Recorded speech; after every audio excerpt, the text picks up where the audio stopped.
Here we go. Let me get the link. Oh, where do I have to go for this? Oh yeah, just send me the link. Yeah.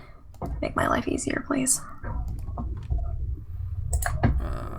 Mumble.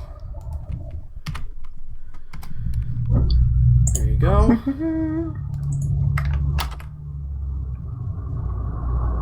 Oh, it looks so good.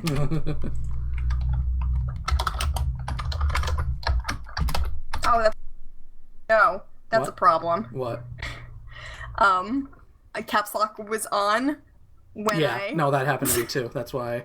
I need to fix it. Oh geez, what do I do? Can I get a different caps lock button? You can Is there change not a it. second Change one? it to a different key that you might not be I using. guess so. I don't know. I was like trying to type something with nice capital letters, like a professional, and it was like,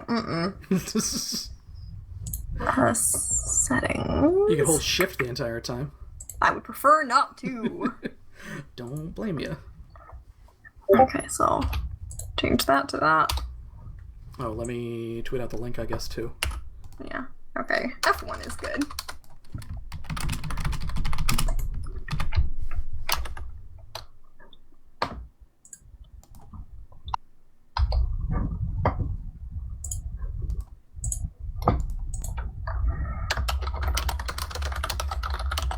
Oh, tip tapping away. Sure am. We haven't started yet, so it's fine. Well, I mean, we're live, but, you know, we're live, pal.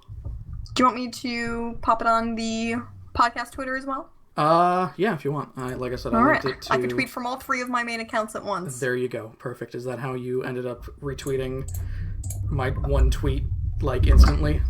Yep. Yeah. I don't know anything about TweetDeck. I assume that's TweetDeck. I don't know. And Every hello, time I press M1's F1, Google Chrome opens. The help thing. I really need to find a better button for this. Control? Tilde? You just tap control? Right control, maybe? Control works. Let me open We're Audacity. working. Let me open Audacity too here. No. Get out of here. You're going to be covering the shit. No, Audacity.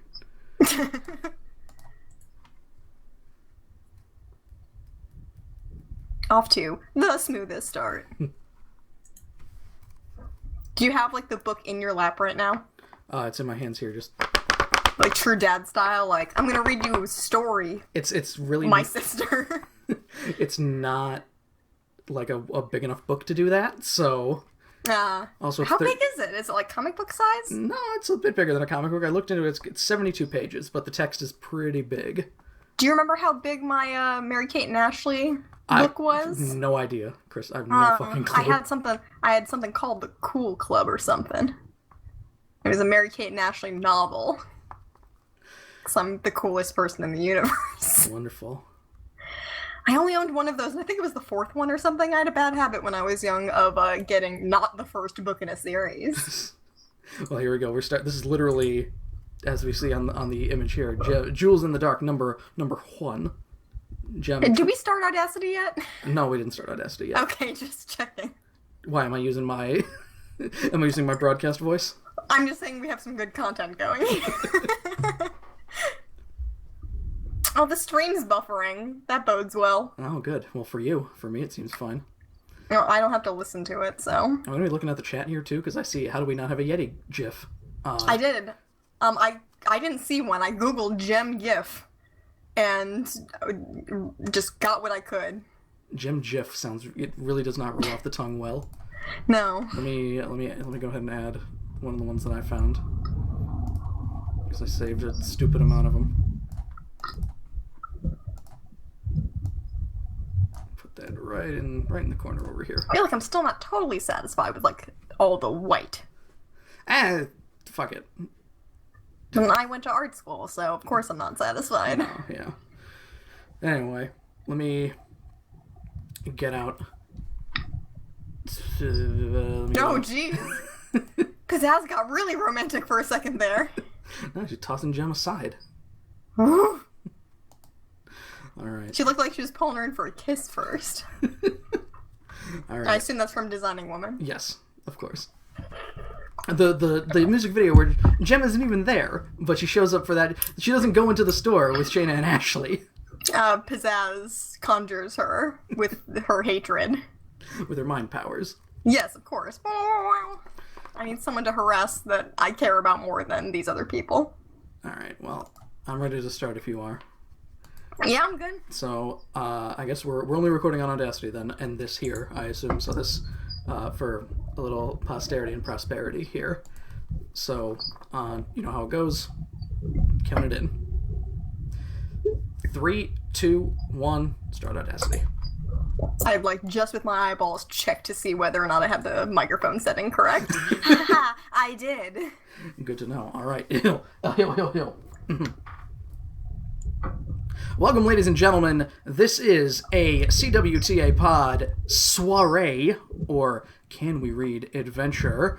We're going to be reading Jewels in the Dark, which, if we're looking over at the lovely YouTube overlay that we got going on here, I scanned the front of the book that I have holding in my hands right here.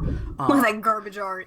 By Rusty Halleck, which sounds like a pseudonym, Kristen. That does sound like a fake name. I wonder if there's embarrassing content in here.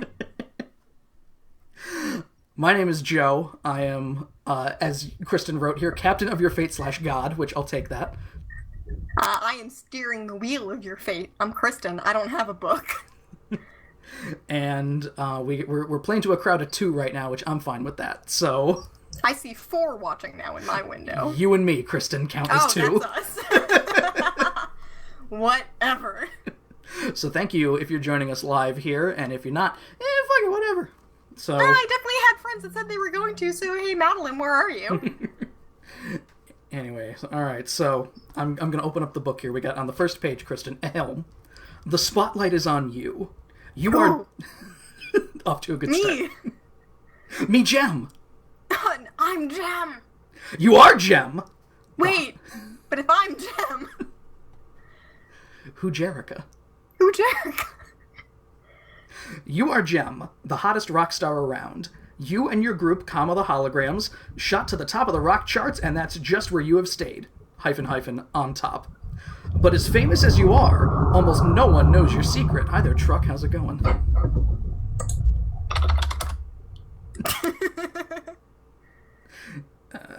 Fuck, where was I? Anyway, you are Jerica Bent. Oh, no, excuse me. But as famous as you are, almost no one knows your secret. You actually... Wait, hang on, I'm Jerica, I'm not Jem? You aren't Jem, you're Jerica, actually. Well, this sucks. The Gemstar earrings you always wear are actually mini transmitters that connect to a super advanced computer called Synergy. How's it spelled? Olivia Newton-John. That's how it's spelled here. Weird. It is Synergy that creates the holographic images that transform you into the totally outrageous Jem. That all tracks with me. As Jem, you will lead... Oh, okay, excuse me. As Jem, you will lead the glamorous life. Just read the story and follow the directions at the bottom of each page. Hurry up. Get started. It's showtime. Man. It's Showtime Synergy. They explain that much of the series, but they don't lean into it as much as possible. They also said Totally Outrageous instead of Truly Outrageous, which... Totally Outrageous was the name of a made-for-TV VH1 movie from, the early 2000s, I'm pretty sure. Why do you know that? Why do I remember ask that? these things, but we did watch a lot of VH1. Jem, Find Your Fate #1, Jewels in the Dark by Rusty Halleck, Ballantine Books, New York. Copyright 1986 by Hasbro Inc. We have a dedication here at the beginning, Kristen. That's beautiful. For Eric Affaby, my college roommate, mentor, protege, and friend. Like Bill. Not the science guy? No, of Kill fame. Oh. I don't think he was the bride's college roommate. We don't know that. Maybe David Carradine went to college in his later years.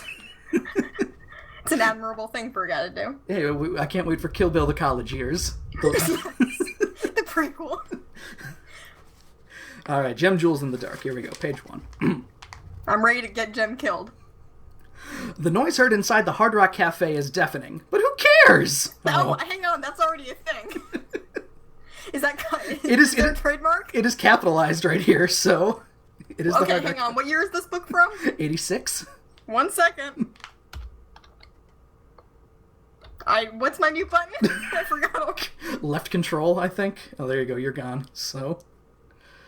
Oh, you'll be back. I'm back. Let's see. You gotta go to Wikipedia. It was founded in 1971, so hey, Jam, what the hell are you doing? I told you, it's capitalized here. They got, I don't know, whatever. Anyway. If there's no trademark, then I think they're using it illegally. Everyone in the place can feel the sparks of excitement. The lights flash and whirl as the jukebox blasts out your latest record. The dancing crowd loves it. All eyes are on you, Gem! You're dancing on top of a platform. As you twist and turn, your satin jumpsuit and flying pink hair shine outrageously. Oh, jeez. In the glare of the photographer's lights. Come on, Gem, shouts Richard Gilly, New York's top fashion photographer. He's watching your every move through his camera, and he's ready to start snapping pictures. You're wearing $5 million worth of jewels. Let's see a $5 million smile. This is making me uncomfortable already. I can't quite put my finger on why, but I'm not loving this story. Not loving the voice you gave to that character either. Suddenly you catch sight of yourself in a mirror. There it is. A golden necklace of the largest emeralds, rubies, and rare-colored diamonds in the world, glowing around your neck. So a rainbow-colored necklace? That sounds tacky as fuck. You still haven't gotten used to wearing the famous... Fuck. You still haven't gotten used to wearing these famous Langley jewels. That's what I wanted, Gem, Richard calls when he sees your radiant smile spreading across your face. In another month, every woman will be able to look in the mirror and smile, seeing herself in that necklace, in a way. And that's because Mecca Jewelry is bringing out a collection of costume jewelry based on the famous Langley jewels. And they're planning a big advertising campaign with magazine ads, TV commercials, and billboards, all starring you. Hey, Joe. Yes. Do you remember what I taught you about costume jewelry? It has to go with usually a pretty muted dress, just so you can kind of draw more attention to it. Yes! Good memory. Good fashion brain on you. Turn to page 2. I didn't get to make that decision. No. Was it turn to page 2 or close the book? I promise it was turn to page 2. So we didn't have an option. No. I'm not feeling very choosy quite yet. That's why you and your rock group, the Holograms, have come to New York City. For the past 3 days, Richard Gilly has taken shots of you wearing these jewels everywhere, and with everything, with a shark. Does he go home? He follows you around with his camera. Just tell him to stop. Where's that option? Can I tell him to quit it, please? He's the villain, I'm calling it. Hang on. Oh, you're gonna write that in the notes? Yeah, write the name Richard Gilly, I guess. And... yeah, Rickard. No, that's fine.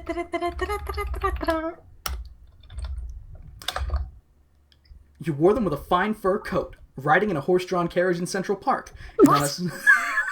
And on a silk and lace gown as you dance down the middle of Fifth Avenue at midnight. And even with the baseball uniform at Yankee Stadium! What? What the fuck? Why do all of this? Wait a minute, a baseball uniform, that's, Kristen, you being fashion person, how does jewelry accent a baseball uniform? Poorly. And I think we should call him Dickie. From now on, Rich O'Gilly is Dickie Gilly over here. That sounds great. I feel like I should make a note about how bad of a decision this is already. Gem, take a breather, Richard shouts, Dickie shouts here, turning off his lights and stopping the music. Then he calls to his assistant, Amanda, reload my cameras. I love to reload during a photo shoot. Oh, you're muted, oh no. Revolver Ocelot is gay. But before you can relax, you hear a loud crash as one of Richard's lights topples to the ground. Oh man, oh Kristen, oh shit. It's pizzazz. Where are we at this point? Where did he have it set up? We're in a club, I think. There's I would say on Fifth Avenue, just following her with a big standing light going to stay still. So Kristen, Pizzazz showed up here. Do I need a voice for Pizzazz? No, because whatever you do will kill our microphones. You're right, thank you. Your stupid pictures need some pizzazz, and I'll make sure you get it. Yes, they do. Uh-oh. Trouble has just walked into the Hard Rock Cafe. Oh, that's where we are, the Hard Rock Cafe. I forgot. That's right. Eating the mac and cheese with bacon on top. Get Pizzazz... shitty drumsticks for your high school band. Pizzazz comes out of a plate of mac and cheese with bacon on top. Which is also inside of a snare drum that she also claws her way out of. It's like a cake that a person is inside, only it's Pizzazz, and she's inside something a person is not supposed to be inside of. Uh-oh, trouble has just walked into the Hard Rock Cafe. It's Pizzazz, the smart-mouthed leader of the group called the Misfits. Yes, describe who Pizzazz is in detail to me, please. She got yellow hair and she's the devil. That about covers it. She covers... Excuse me. Here comes the rock trio that loves to hate you. Pizzazz... Oh, Jenna died. 1986, Kristen Ray is not alive yet either. She hasn't been born yet. She came out of the womb 17 years old and ready to drum. Pizzazz, Roxy, and Stormer rudely push their way toward you, but in a flash your friends, Shayna and Asha, and your sister, Kimber, Jerica's sister, are by your side. Go to page 3. I'll do what I want when I want. Is that your hair gem, honey? Or did you stick your head in cotton... Fuck, damn it. I like this already. Is that your hair gem, honey? Or did you stick your head in a cotton candy machine? Pizzazz snarls, twirling a string of black pearls in her fingers. She's a fucking pirate.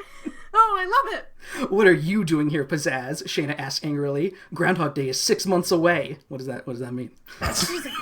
She lives underground. That's gonna cost you, Pizzazz says, kicking over another one of Richard's lights. When the Misfits crash a party, something always gets broken, Roxy laughs. That's true. Okay, good. I'm glad you could confirm. Yes, hang on, let me check my sources. Oh, yeah. Okay. Anger turns your face red. Oh, fuck, excuse me. Anger turns your face as red as a perfect Langley ruby. The Misfits have a bad habit of following you everywhere and trying to make your life miserable. You know that the people from Mecca Jewelry's ad agency, Manhattan Dreams, are watching you closely from a corner of the room. But so what? Maybe it's time to teach the Misfits a lesson. Oh, hell yes, let's rumble right now. Do I get to make a decision? If you want to show Pizzazz that you won't put up with any more trouble, turn to page 9. If you think you should hold your temper and keep the ad agency people happy, turn to page 13. Oh, fuck the ad agency people. Page 9 it is. The Misfits have caused enough... The Misfits have caused enough problems for you. Now you're going to cause a few problems for them, in spite of the fact that half the Manhattan Dreams ad agency and all of the people at the cafe are watching you quick. A quick swing of your arm causes Pizzazz... You're fucking throwing fists, oh my god. Oh, I'm clotheslining Pizzazz. Causes... This is a mistake, I'm definitely going to die. Causes Pizzazz to back away. She trips over her 5-inch heels and goes flying. You can't make a fool out of me, Pizzazz shouts. No, you could do that yourself, you answer back. The crowd laughs as the defeated Misfits slink away. Oh my god. Oh my god. That was savage. I feel bad. Alright, turn to page 66 is what we have here. So we're almost already at the end of the book. Oh no, I messed up a lot. Alright, 66, here we go. The next morning while you're eating breakfast on the terrace of your hotel room, you get a big surprise of your own. Splashed across the front page of the newspaper is a huge photo of you hitting Pizzazz! The headline reads, Costume Jewelry Queen Pace Her Rival. 2 minutes later, the telephone rings. It's Mecca Jewelry calling to fire you as their model. What? Everyone loved it. They all laughed. We've decided that that's not the kind of excitement we're looking for. But it's not fair, you say unhappily. You've lost the modeling job, but that won't stop Gem and the Holograms from writing a new song called It's Not Fair. And guess what? The single goes platinum in 2 days and the music video wins 5 awards. Fucking the next time your picture hits the front page of the newspaper, the headline says, Gem, Performer of the Year. You send a dozen copies of the Misfits with a note that says, thanks. Fuck you, Misfits! Did you make that last part up? No, it says right here, fuck you, Misfits. No, I mean the whole thing. No, I got a bad ending, but I still won. No, that's your first bad ending where it says, at the end where, fuck it. The Jewels in the Dark, I think that might be the best ending we get right there. Yeah, we didn't get to the plot that's on the front of the book, actually. We got the jewels, but no in the dark. Yeah, I guess, for some reason, invoking Pizzazz's wrath didn't make her want to steal the jewels more badly.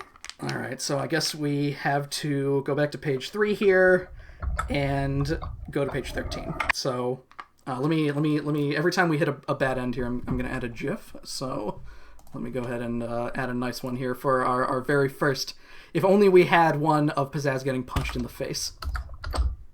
We do have one of Lindsay getting slapped in the face. We do have one of Lindsay getting slapped in the face. Here, let's, this is what the Misfits reaction. There we go. I'll add that, and that'll show up eventually. There we go. All right, very good. So, page 13. Page 13. Here we are.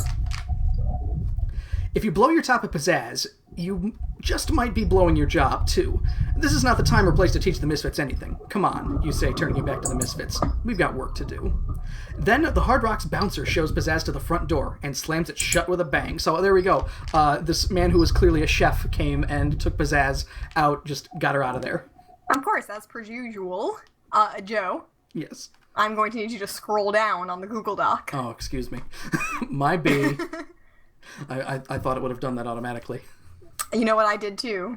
For some reason, even though, I'm in charge of it. Anyway. Excuse me. For the rest of the week, Dickie clicks off shots of you and the Langley Jewels in New York's most beautiful settings, like the Museum of Modern Art, the Fountain at Lincoln Center, the Kennedy Center, New York and D.C. and the top of the Empire State Building. Why aren't we in California? That's a good question. No one said why. Sometimes you're photographed with the holograms behind you, and sometimes you're the only attraction. Wow. Man. So, one person has said something so far who isn't Jem or Pizzazz? Shayna, yeah.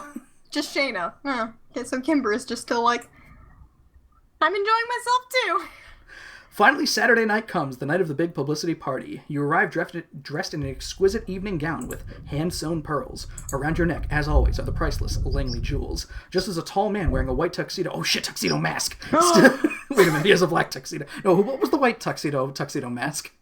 I think the Prince version, whatever his name is. Whatever. He had a white outfit, maybe?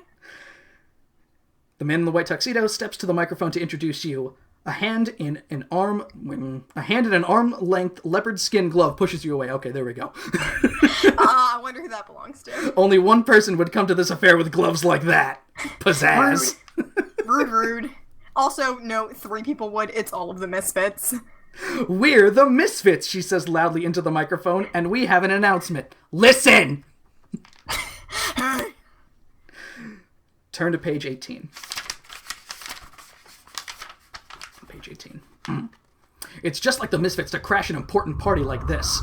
For a moment, Pizzazz just stands in the spotlight, watching the crowd and popping her gum in the microphone. Oh my god. I love how, visceral of a description we are getting of Pizzazz. These things that the cartoon cannot convey to us.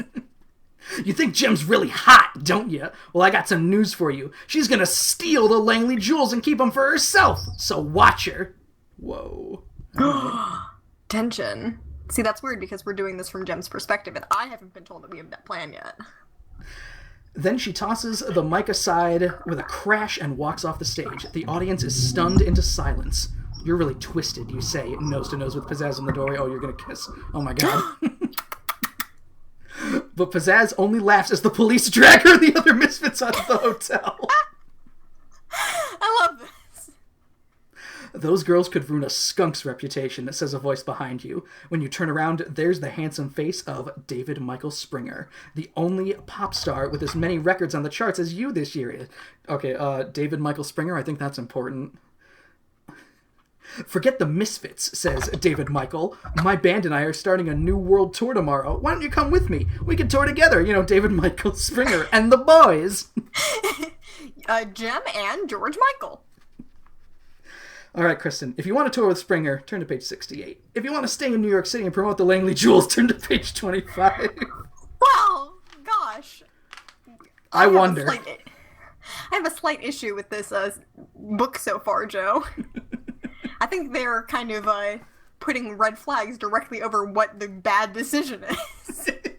Well, Kristen, what do you want to do? I want to tour with... Is it Wham that George Michael was in? George Michael and the other guy. And the other guy. Wham, wham, wham. Page 25. A tour with David Michael Springer could be the time of your life. Then again, so is representing the Langley Jewels. You'd rather be the main attraction in New York than share the stage with David's band. Wait a minute, fuck, did I go to the wrong one? Oh, no. Oh, you betrayed me. Fuck, what page was I on? I don't know. 18. Keep track of what page we're on, Kristen. Okay. Sorry. 68. No, I'm sorry. So, okay, so now we're going... 18 is where we were. So 68. Here we are. An Around the World Dream Tour starring the world's 2 top pop groups. It's too good to pass up. You and the holograms immediately rush back to the Plaza Hotel and stay up all night packing. Goddamn. We're flighty, aren't we? Early the next morning, you board a private jet to say goodbye to New York City and the Misfits, to the photography shoots for the jewelry ads, and to the Langley jewels themselves. And we steal the jewels. And also, you say goodbye to the mystery of Jewels in the Dark. It is a mystery that would have drawn you into a strange whirlpool of action and suspense on that very same day. But since you left, the mystery never happens, and so this is the end. Fucking... That sounds like a good ending. Both of these are good endings so far. No, yeah. Jem needs to die in at least one of these endings. Die or go to jail. Come on. What's the point of a choose your own adventure if not this? All right, give me. Let's get another GIF in here really quick. Oh, let's see. Oh, here we go. This is a good one. Let's resize these a bit too. Give myself a little more room.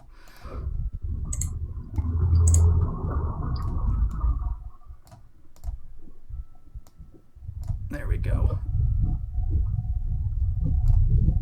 Oh, we have a third person watching now. Yeah. Oh, Jenna with the mic, with the saxophone. Wonderful. All right, so we were going back to page 18 here. Turn to page 25. So. I said, okay, fine, we'll stay and do the adventure book. Man, Rusty Halleck, he really wants you to choose the correct adventure here. Yeah, really judgmental about what the correct adventure is. All right.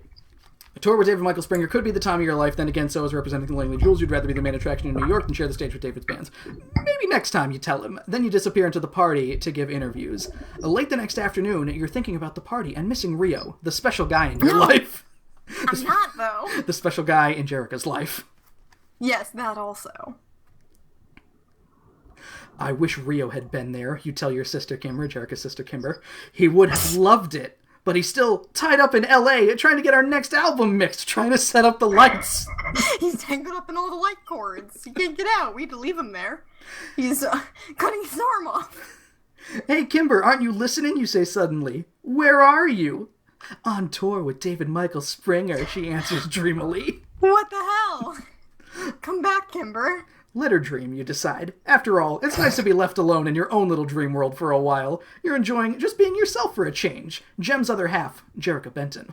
Tomorrow, it's to the photography grind for one more big shoot. Then you'll say the familiar words that you tell Synergy, your super sophisticated computer, to change you into Jem. But for now, it's quiet time. So you turn on the TV and then call up room service to order a big plate of nachos, your favorite snack.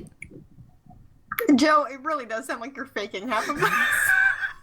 I swear, I'll add in a word here or there to flourish, but more. Of course. But that's only if I'm tripping over my words, more than likely. And usually it's swear words. True. Turn to page 6 is what we have here. So. Oh God, only page 6. So please, once we make a decision, we'll write down what the next page is here. Boop, boop, boop. Let's scroll down on the notes. Bright and early the next morning, the limo arrives to take you to the site of the last shoot at an 80-year-old mansion on Long Island. Shayna, Aja, and Kimber aren't going on this one, so you kiss them goodbye and head for the door. You kiss them all on their mouths individually, Right. and then flip them the middle fingers and backflip out the door. 4 people all kissing at the same time. Yep, and then she skates away backwards on her heelys. Oh, fuck. All right, where were we? Sorry. You glance in the mirror, then touch your Gemstar earrings and say, Showtime, Synergy. Instantly, the holographic image appears, turning you into Gem. We know how it works. An hour later, the limo pulls you up at the mansion, and you walk inside, but you're the last to arrive. The small library is already crowded with people, photography equipment, and lights. Richard's assistant, Amanda, is helping to set everything up. The wealthy brother and sister who own the Langley Jewels, Gabriella and Charles Langley, there we go, keep a note of that one there. Gabriella and Charles Langley are there watching. You met them for the first time at a party Saturday night, and now here they are again. And sitting in a corner, as always, are Margaret Draper and Gordon Walsh, the two people from the Manhattan Dreams Agency. These are too many people. What are their names again? Margaret Draper and Gordon Walsh.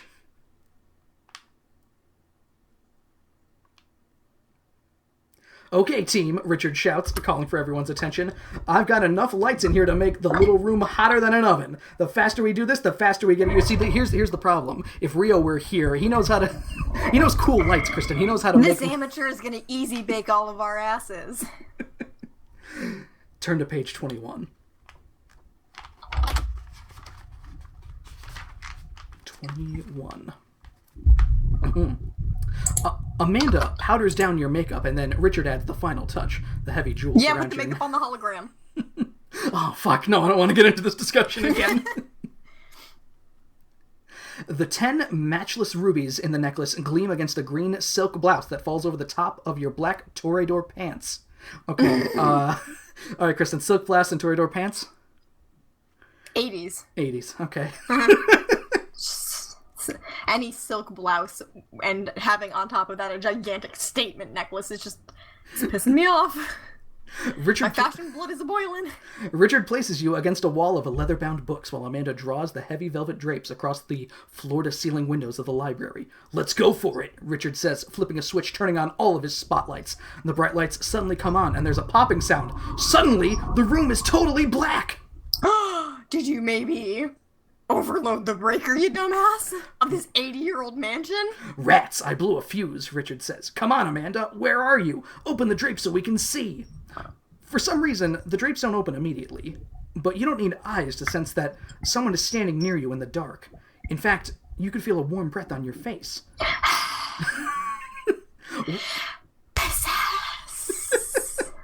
What's going on? You have a chilling feeling that something awful is about to happen. All at once, there are hands around your throat, and then something pinches your neck. Finally, Amanda pulls back the heavy curtains and sunlight floods the room. Oh no! Gabriella screams in horror. The jewels! You raise your hands to your neck and feel only soft skin. The necklace is gone! Ooh, you know what? I doubt this is actually going to be a factor, but considering it immediately got light in the room and then Gabriella went, oh shit. Oh, that makes her pretty suspicious. All right, note it down. Ace crime detective.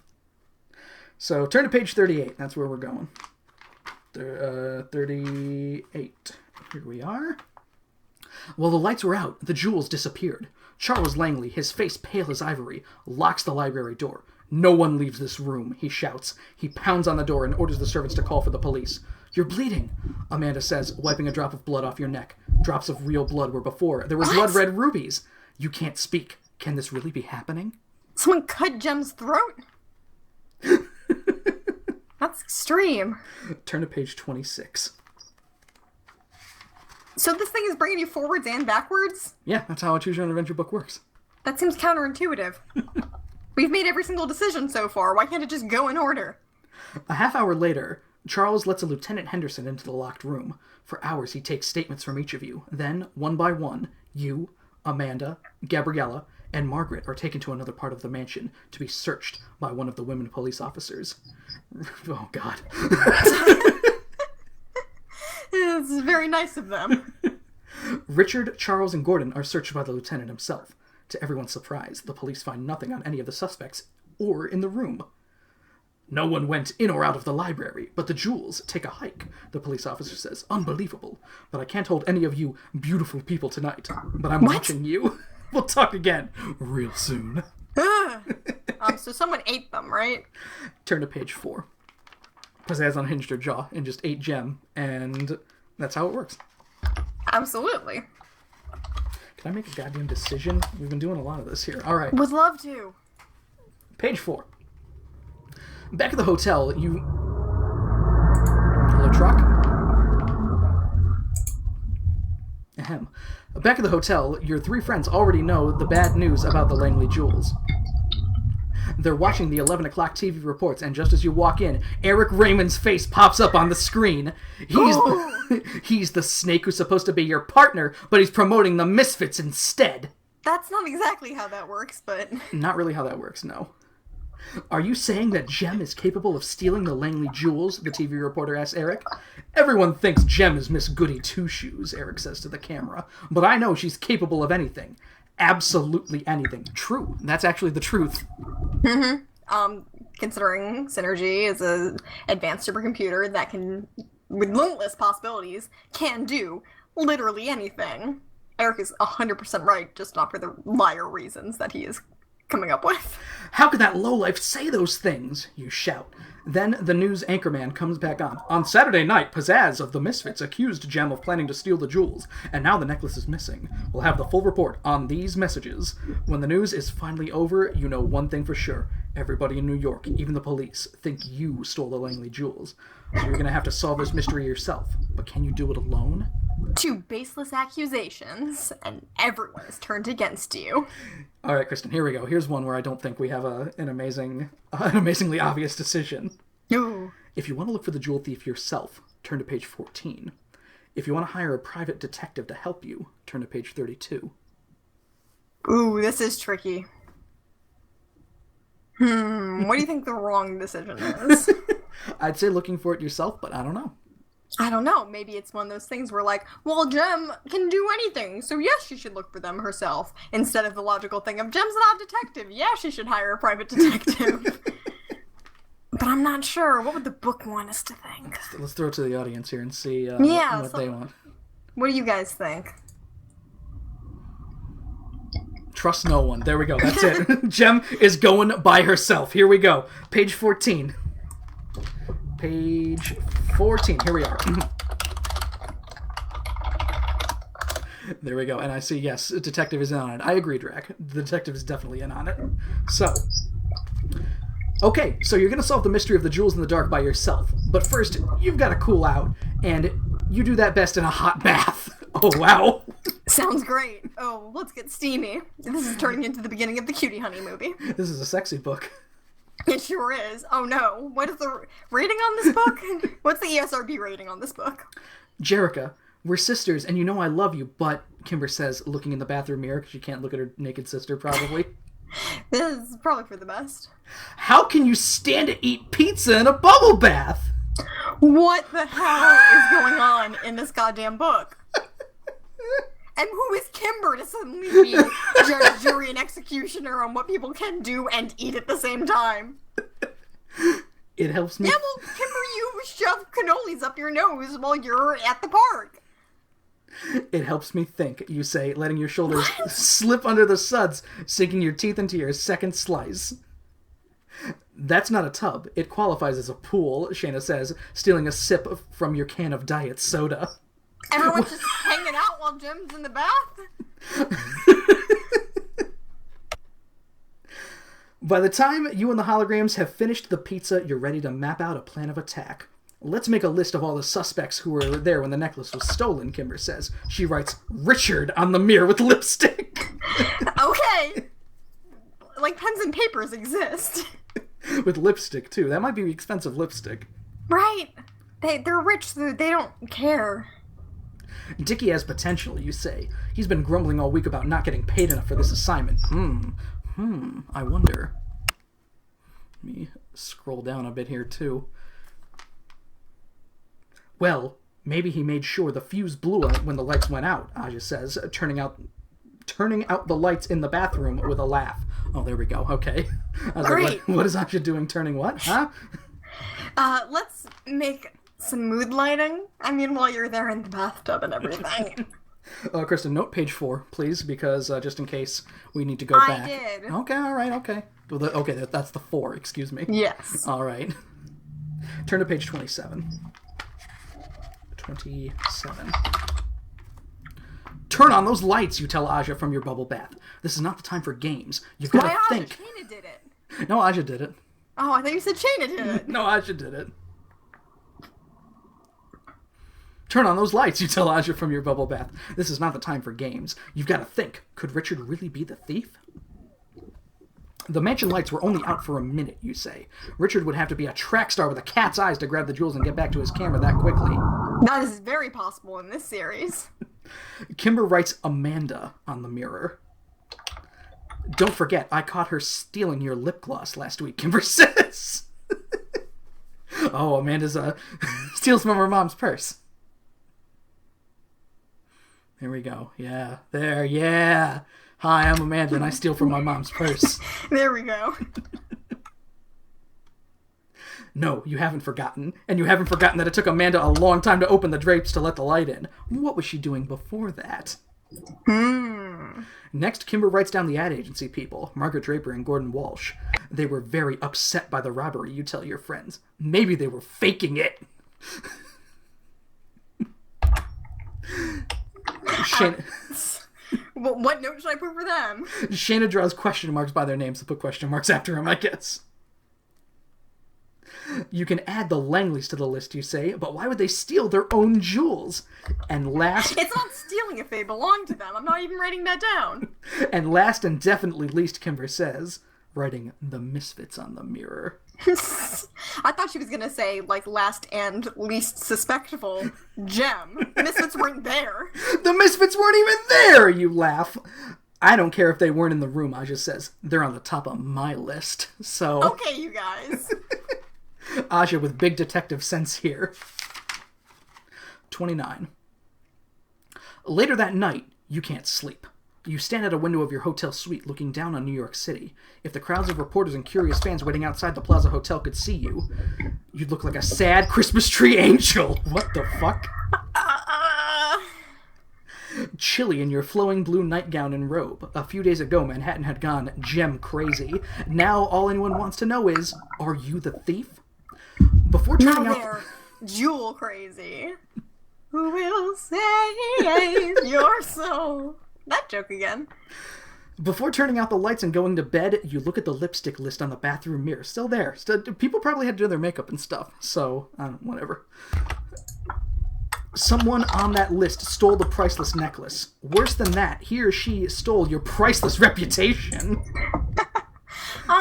Okay, complain a little bit more, please. After a good night's sleep, you'll know you'll be able to decide to follow first. Kristen, we have got 1, 2, 3, 4, 5, 6 options here.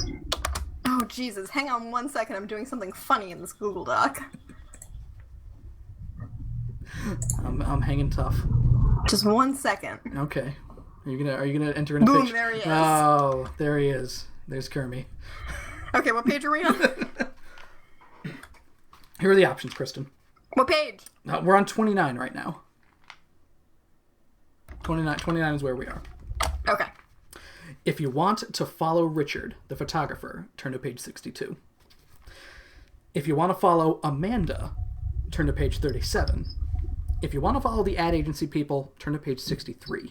If you want to follow Charles Langley, turn to page 10. If you want to follow Gabriella Langley, turn to page 70.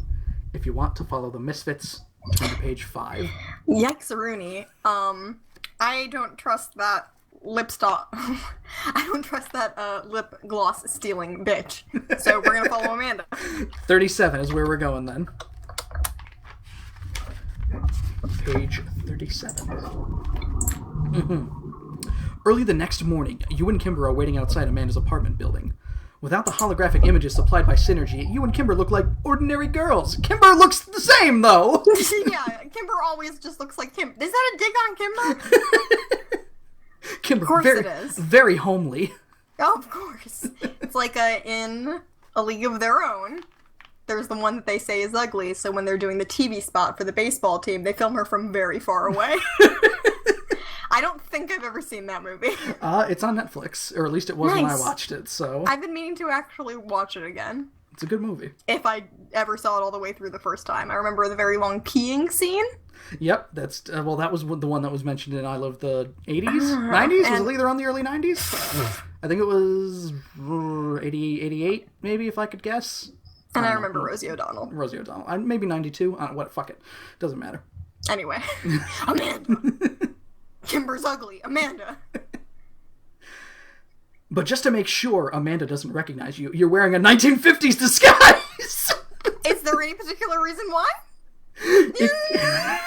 I can't think of a logical reason for that. Fuck. Where was I? God damn it. No, I'm not done with this.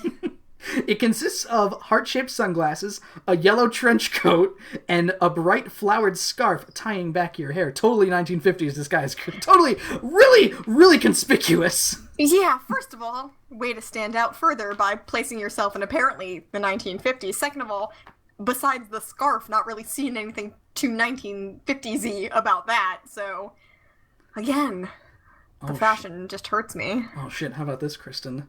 But Amanda's disguise is even more surprising. That's Amanda, Kimber says too loudly. It's pizzazz. She's dressed like a boy! Where's this going? You and Kimber watch as Amanda darts down the street. She's wearing blue jeans, a big baggy cable sweater, and a Mets baseball cap to hide her long brown hair. And that means she's dressed as a boy? Strapped to her back is a full, lumpy backpack. Why is she in such a hurry, you wonder out loud. And what's in that backpack, Kimber asks. Maybe she's leaving the country with the Langley jewels, you say, quickly following Amanda down into a subway station. Turn to page 44. All right.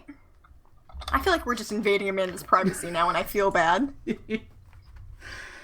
8 subway stops and a bus ride later. You and Kimber follow Amanda into the Belmont racetrack. Oh no, Kristen, she's betting on the ponies! Oh my god, she's secretly a duke? An earl? I always forget which one is which. There, she looks over her shoulder before slipping into the jockey's locker room. What? Okay, is she secretly a jockey? Also, can you not be a jockey if you're a girl? When she comes out, she's wearing a purple and white silk uniform with her long hair tucked under a cap. Anyone who didn't know better would think she was a boy. Again... What are we doing here? Seems like you're pushing certain clothing onto certain people. Just because she's not wearing a bunch of fishnet and a giant tulle dress that has her boobies pushed together doesn't mean she's not a girl. For the next hour, Amanda rides a beautiful brown thoroughbred horse around the track, faster and faster until rider and horse become a brown, purple, and white blur. That sounds gross. Yuck. So I guess we are right. Women weren't allowed to go on horses in the 80s in America. Afterwards, her face sweaty and muddy but filled with excitement, Amanda leaves the horse to its trainer and returns to the empty locker room. But by that time, you've already changed into the locker room. Oh shit! Oh no! You've already changed in the locker room into Jem. Jem? Kimber? Amanda says with a surprise. What are you doing here? I didn't know you rode horses as a boy. You say, can we not do that? Yeah, like seriously, how about you calm down? Women still have a tough time making it as jockeys, Amanda says, slapping her riding crop against her thigh. I've got to show them... The 80s were a different time, Kristen. God, they were. I've got to show them that I can ride... I gotta show them that I can ride first. There we go. Then I'll show them that I've got long hair and painted nails, too. Just busting those stereotypes. Go, Amanda. Sorry, we thought you were a jewel thief.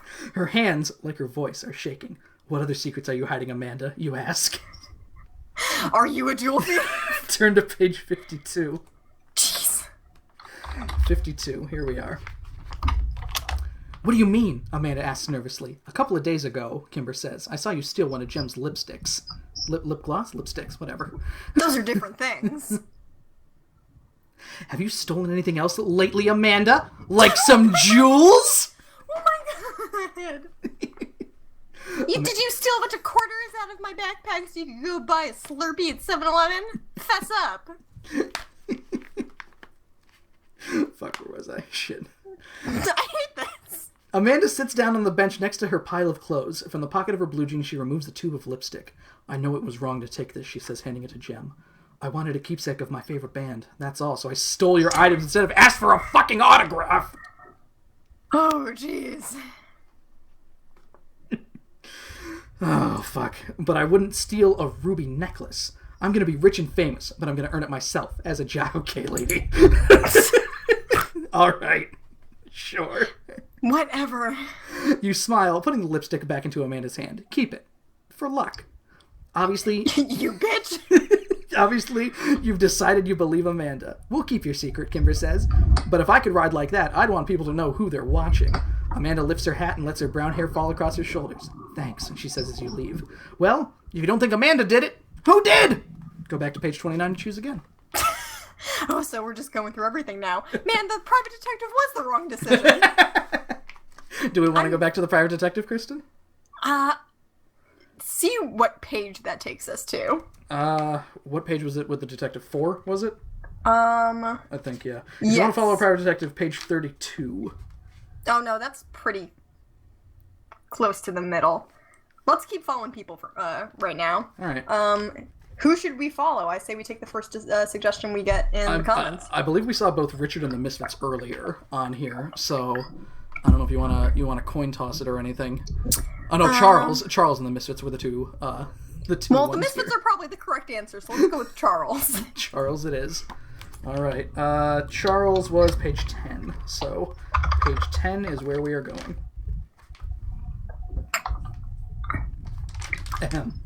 Charles Langley is an easy person to follow, even in a crowd, because he is forever clearing his throat in a way that sounds like a buzzsaw through wood. What the fuck? So he's like Mr. Poe from A Series of Unfortunate Events. Charles seldom ventures out of his fabulous Long Island estate, Briar House, but today you decide to follow him. He's packed and ready to leave, and from the number of suitcases, looks like he's going away for a long time. We're not going to mention that Kimber's super ugly in this one? Your limo follows him to the piers on the west side of very subtle, again. We don't know anything about going incognito. To the west side of New York City, where he boards a ship. What's going on? A sudden urge for a pleasure cruise? It's not likely, knowing Charles. What is more likely is that he's trying to disappear with the Langley jewels! He's just going into international waters so he can commit a murder. What's wrong with that? You board the ship. I hope he's just like a ship's captain. Ready to do... gosh, I hope so too.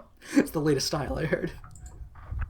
Ready to do a quick search of Charles's room before he sets sail, but as soon as you find his cabin, the boat whistle blasts and the ship moves away from the dock. 28 is where we're going next. 28. Mm-hmm. Well, you're off on an unexpected cruise. Hope you pack your woolies because you're headed for the Antarctic. You're headed for the Antarctic.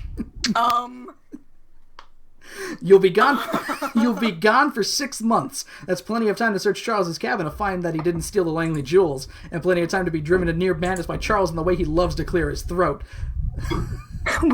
So we died on that boat. The end. That literally says that here. Oh no. So Charles was the wrong decision. Let me take a moment to add a new GIF here. Let me take a drink too, because I'm a little. Yeah, you're doing a good job. We didn't even get to go back that time. With Amanda, it was like, you supported this person who stole your shit. Good job. With Charles, it was just like, no, enjoy your new home. In the Antarctic. I'm adding another really funny thing to the Google Doc here. We are getting just stupid with pictures right now. All right, what do we? Yep. What are we gonna? What do I want to put in here?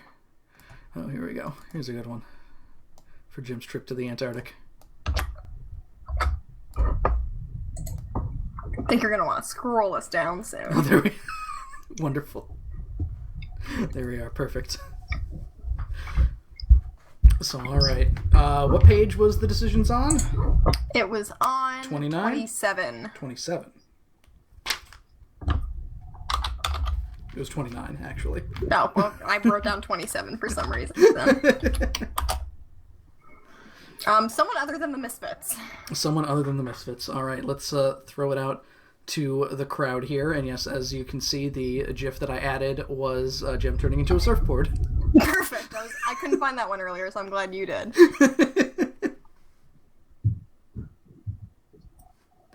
All right, let me...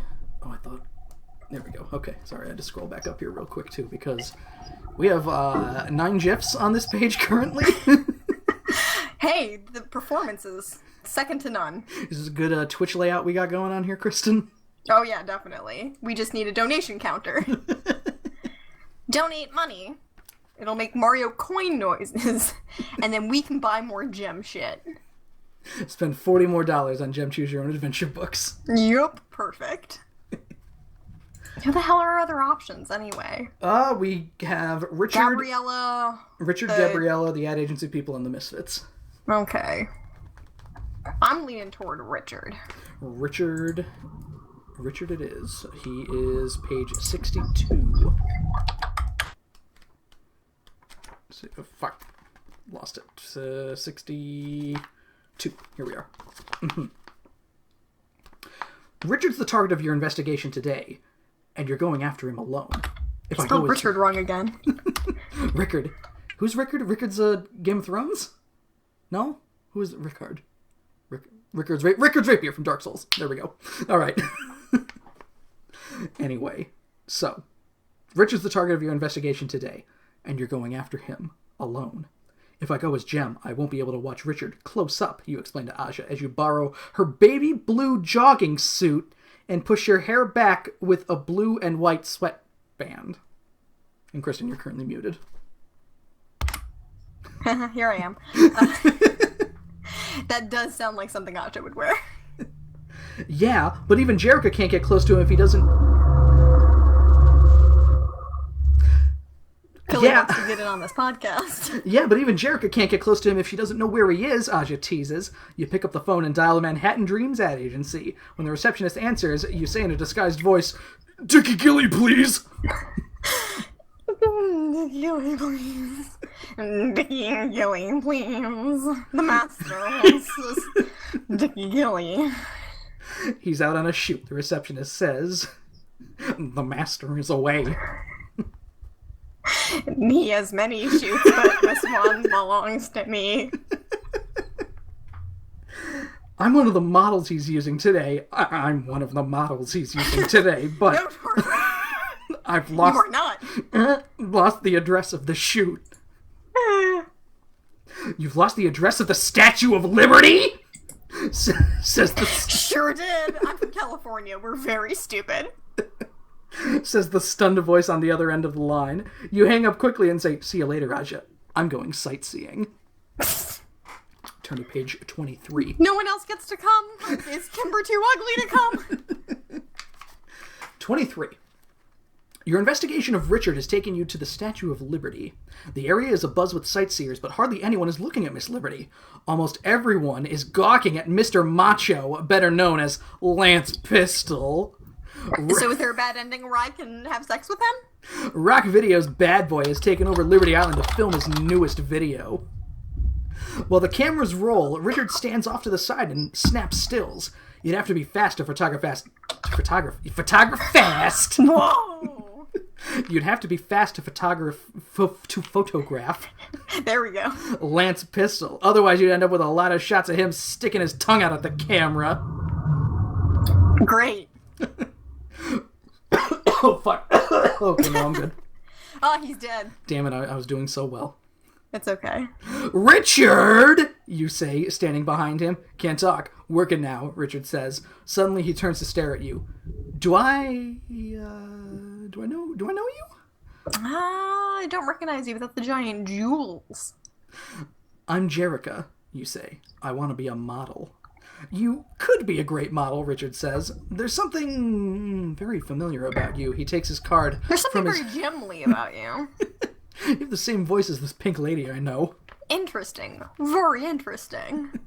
He takes his card from his camera bag on the ground and says, "Come to my studio on Friday." He then turns back to Lance and ignores you. Richard no longer knows Jerica is alive, but maybe you can still do some investigating while you're here. Okay, getting sexy with Lance Pistol. He's a convenient distraction. Let's do this. If you want to chat with Richard's assistant, Amanda, turn to page 61. If you want to change into Jem to get Richard's attention, turn to page 16. Well, yeah, obviously. Page 16. Oh, let's see. Richard's much too interested in snapping pictures of Lance Pistol and the Statue of Liberty to talk to you. Obviously, he thinks he could put Jerica Benton on hold, but Jem can cut through his busy signal. So you slip into a restroom where it's empty, give the command "Showtime Synergy," and suddenly your blue jeans turn into black satin pants, and your pastel top turns bright and iridescent. No. Turn to page 33. So everyone's immediately going to go, "Oh, that's Jem, the jewel thief," right? You emerge from the restroom as Jem, but before you find Richard, a familiar hand touches your shoulder. "Rio!" you say, facing the dark-haired, smiling young man who means so much to both Jerica and Jem. In the bathroom? "What are you doing here?" "Soliciting for gay sex, you know how it is." Yeah, in the women's restroom? Where are we? What is he doing on Liberty Island? What is this? Continue, I must know. What are you doing here, you both say at the same time. I just got in from the coast, he says. Those robbery headlines really freaked me. I called your hotel when I touched down, but I just said Jericho was here. Bad ending. Jericho's, climbing the Statue of Liberty, you lie. Was safe on the island, you dumbass! This isn't the time or place to tell him the truth. Rio only has 2 hours before he has to hop another jet. What the fuck? Wait a minute. Rio has 2 hours before he has to hop another jet to set up your concerts in Japan? What? He really wants to know what's going on and to make sure the jewels are all right. And to make sure you're all right. Not the jewels. But what about Richard and the jewels? Don't worry. You can take a couple hours off to be with Rio. The jewels will stay right where they are until you find them. The end. What? Rio gave us a bad ending. Hey, time for a GIF. Time to put another GIF on what we got going on here. Alright, let's, I have another good picture I can use, too. Here we go. Rio's intervention. Rio caused this. I'm baffled. You're not boyfriend. The guy who isn't your boyfriend made you like, well, I might be a wanted jewel thief right now, but forget it. Alright, I got a new picture, hang on. Where'd it go? Is this it? Oh, I hope that's it. There it is. There we go, perfect. What page? 16? 29? 29? Oh wait, no. Are we gonna, 16. I guess we're gonna go back and do we not change into gem. So yeah, 16. Or no, was it 29? Fuck. 20... It's 16. Oh, it is 16. Shit. No, it's not 16 because this is the one where you turn into gem. No. So, then 20... the one before that is 29. And 29 No, it's not. 62 is where we were. Sometimes I write the numbers and sometimes I don't. 16, 62, 23. 23. 23. There we go. Okay.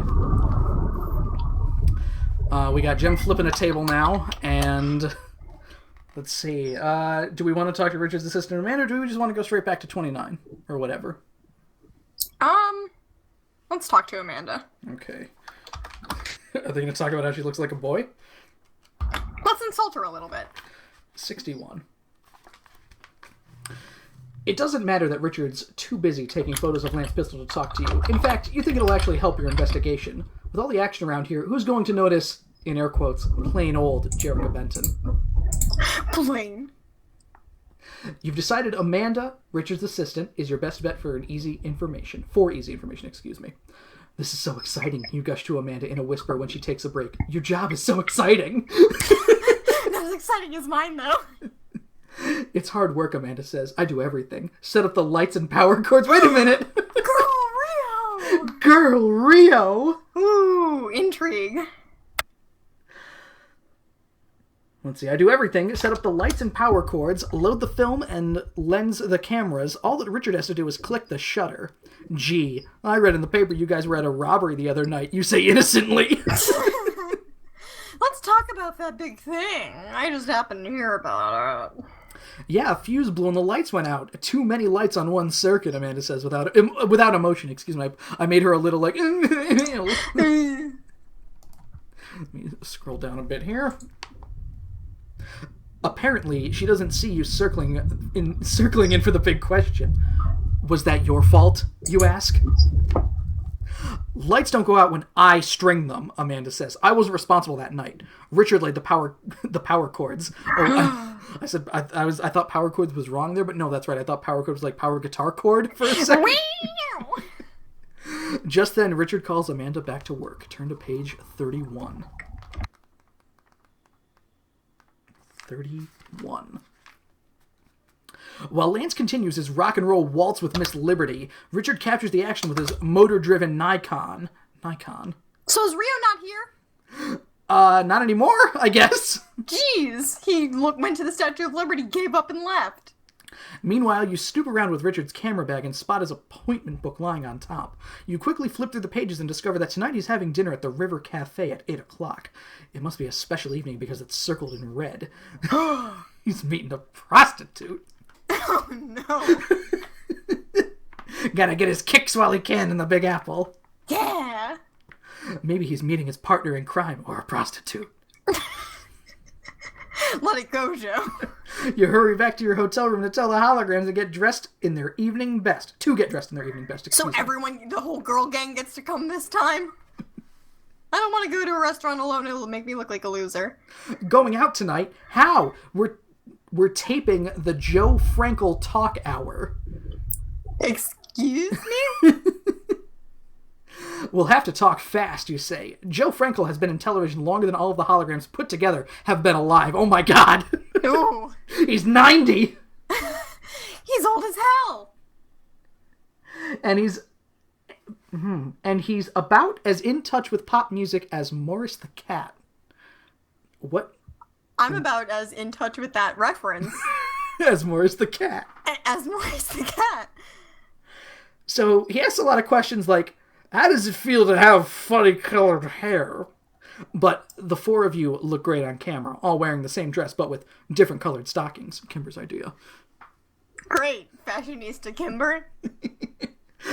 Kimber, famous for her fashion sense. Absolutely. So I don't even get an option to skip out on this stupid show that I didn't have to do any of the other times? After the show's over, you jump into your limo and head... No, answer my question! You head for the base of the Brooklyn Bridge where the fancy River Cafe is located. Turn to page 34. Sure. At 8:45 p.m., you and the holograms finally push into the crowded River Cafe and elbow your way to the front of the line, like the Misfits would! Super rude! I don't care how famous you are! At last, you have a clear view of the large candlelit dining room. Its large windows overlook the East River with Manhattan on the other side. But those aren't the sights you want to see. It's Dickie Gilly you've come to watch. Gotta look for that dick. There he is, Aja Gotta says. spy that dick. Knowing him, he probably dragged his assistant here to wipe his mouth, Shayna says. Oh, God! Everyone's real judgy in this book. His date has her back to us. I can't see her face, you say. All you can see is that she's wearing a puffy red wig. Then It's Flash. Then you can't even see that. A sea of people closes around you, pulling in every direction. It's Jem and the holograms, they squeal. Can I have your autograph? Hey, Betty, take a picture of me with the holograms. Why did they go to this fancy restaurant as Jem and the holograms? I have all of your records. Will you sign my cast? What's Joe Frankel really like?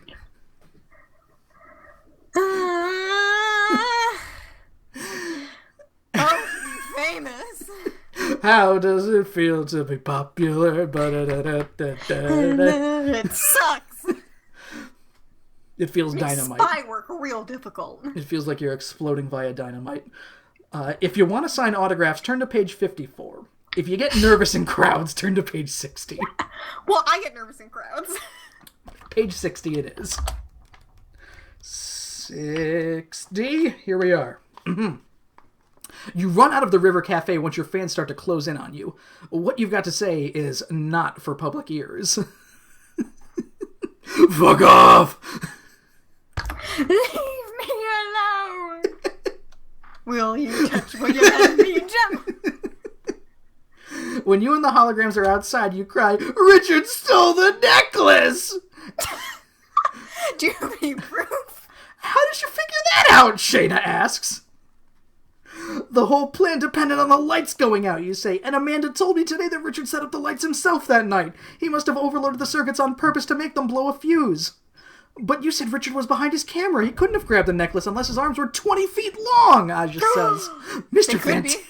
That would be really great for a photographer. I know that, you say. He had an accomplice. The woman in the puffy red wig.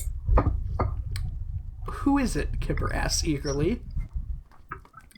If you know who owns a puffy red wig, count the letters in the first person's name. Oh, fuck, it's one of these. Oh my god. Oh, If you know who owns a puffy red wig, count the letters in the person's first name. Then multiply by 5 and add 1. Now turn to the page with the same number as your answer. Now I would assume pizzazz is where we go here, right? So 7 letters in pizzazz? P-I-Z-Z-A-Z-Z? 7. Yeah. Yeah. 7 letters in pizzazz. So 5 times 7 is 35, plus 1 is 36. If you don't know who owns a puffy red wig, follow one of the other suspects on page 29 until you find out. Let's guess. Then as soon as you know who has a red wig, turn to the last page on this book. Don't forget, go to the last page in this book as soon as you know who has a red wig. Good luck. Wait a minute, Kristen. Wait, we are getting conflicting instructions. We're pretty close to the end here, I think.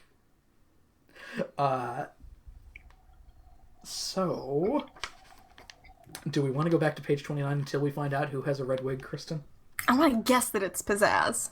So, 36 would be the page then, right? With pizzazz? P-I-Z-Z. You do the math. You're the one with the book. 7 times 5 is 35, plus 1 is 36. So, pizzazz, 36. Let's see. I feel like we've been to page 36 before. Wait a minute. What's happening over there? This starts with Stormer keeping you in a locked room. So What? probably not pizzazz then. Okay, it's not pizzazz, I guess. Page 29. We wake up in Stormer's sex dungeon. In Stormer's sex room from Deadly Premonition. All right. So, was there anything else? Was there anything else to do with Richard? Oh, to stay. We could have stayed. We could have stayed in the place instead of Yeah, run sure. out. Let's sign autographs, I guess. All right. That was 34 is where we were, or 60. 60, I think. 60 was the one we were just on. 34. Oh, 34. 34. All right. If you want to sign autographs, turn to page 54.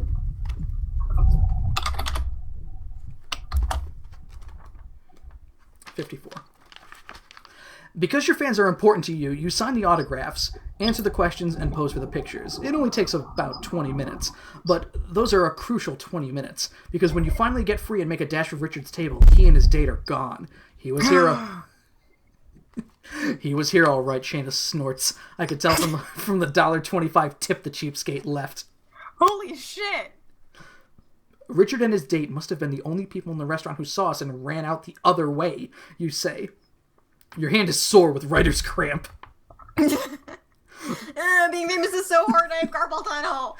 Writer's cramp and perpetual white spots in your eyes from the flashbulbs may be the downside of fame sometimes, but usually it's a small price to pay for the adoration of loyal fans, except tonight. Tonight, Richard has gotten away, and your fans have cost you the solution to the theft of the Langley jewels. You'll have to be luckier and trickier, too, next time. Nope, what? Okay, unless the solution afterwards has us storming back into the restaurant and immediately confronting them, we saw all of the stuff that we needed with, like, the red wig and shit. So why is the mystery suddenly bunk? Back to page 29. Time to put some GIFs in here.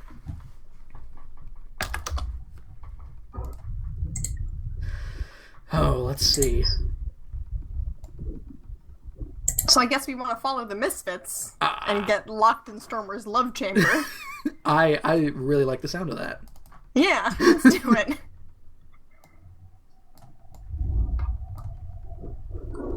Alright, let's add all these in here. It's going to be a few seconds as I put the GIFs in.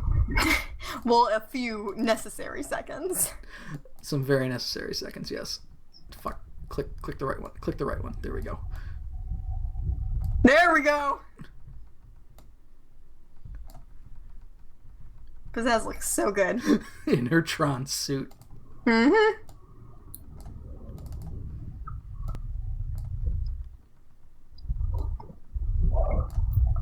There we go. Perfect. We can't see any of that book anymore.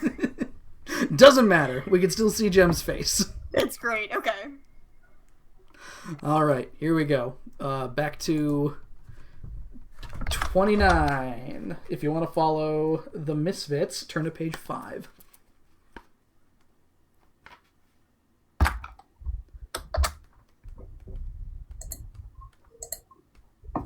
Page 5. I'm ready. All right. When you walk into the hotel room where the Misfits are staying, heads turn. It's Jem! It's Jim! People say. Why don't we disguise ourselves? Like, with holograms? I'm looking for the Misfits, you tell the desk clerk. Great. After the things they said about you, I'll bet you are, he says. He smiles, and then he winks and tells you, I heard they were going bargain hunting downtown. They were going to kill people downtown.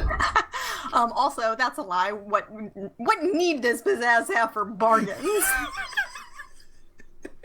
She doesn't even know what that word means. She just walks out. Can I buy Fifth Avenue? You, man in the street, can I buy this street? That guy just screams and runs away. Wisely. I saw the devil today.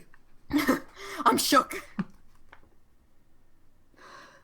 When you finally find them, the Misfits have taken over a secondhand clothing store. Pizzazz is Why? modeling a battered, stained leather and fur coat. What the fuck? Stop. Are they there solely for Roxy's benefit?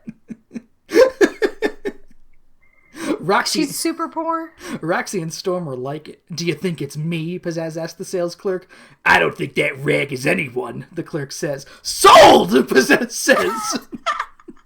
That's the ultimate compliment. It doesn't belong to anyone. It now encompasses Pizzazz. Wrap it. I'll take it. Suddenly... We don't wrap things here. Suddenly, your eyes and Roxy's meet in the mirror. Watch that girl, she says. She's a shoplifter. So I was going to say your eyes meet in the mirror and you fall in love. Says the most likely misfit to be a shoplifter. That's very true. Are you following us? Stormer chimes in. I'll bet she's trying to find out our wardrobe. Are we following them as Jem? I bet she's trying to find out our wardrobe secrets, Pizzazz says with a laugh. Wouldn't it be funny if I found a jeweled necklace too, you say? He must be Jem. 39 is where we're going next.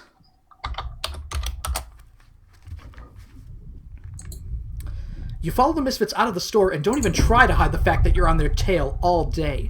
But you don't get much chance to investigate until they go on stage that night, excuse me. Did they think that once the Misfits knew you were following them, they would just start doing suspicious things? They're not, like, super geniuses, but they're not dumbasses. The Misfits are giving a concert at Madison Square Garden tonight. Nice. I've heard of that. Then you sneak into their dressing room backstage. That seems like you shouldn't be able to do that. It doesn't take long for you to find a handwritten note that says $200,000, 34 Spring Street, 2 a.m. That's just normal for Pizzazz. Somebody's paying Pizzazz $200,000 for her to step on him. Yup. It's her side business. Maybe they're going to sell the jewels, you think. You just found an important clue. Now you've got to get out of there before someone comes. You turn around and walk right into Eric Raymond, who is standing in the doorway. He's here. Evening, Jem, he says without a smile. Busy planting evidence that the Misfits stole your hot necklace? I have a quick question. Yes. It said 200,000? 200,000. Didn't they straight up say that the necklace was worth $5 million? That is correct. Pizzazz is getting shortchanged. I didn't steal the necklace and you know it, you say. Jem, I'll be willing to forget I caught you sneaking around in my girl's dressing room, Eric says, if you go on stage and sing with them right now. How about making some music history? And here I thought he was gonna Kiss me. proposition her for sex. Thank God it's a children's book. In the woman's bathroom. Oh no. Oh, Rio. Rio, why? You can't think of anything you want to do less, but Eric will make trouble for you if you don't. So what will you do? I actually really like this decision here. If you decide to sing with the Misfits, turn to page 67. If you decide you'd better follow up on the address you found, say goodbye to Eric and turn to page 55. I have made my decision. 67.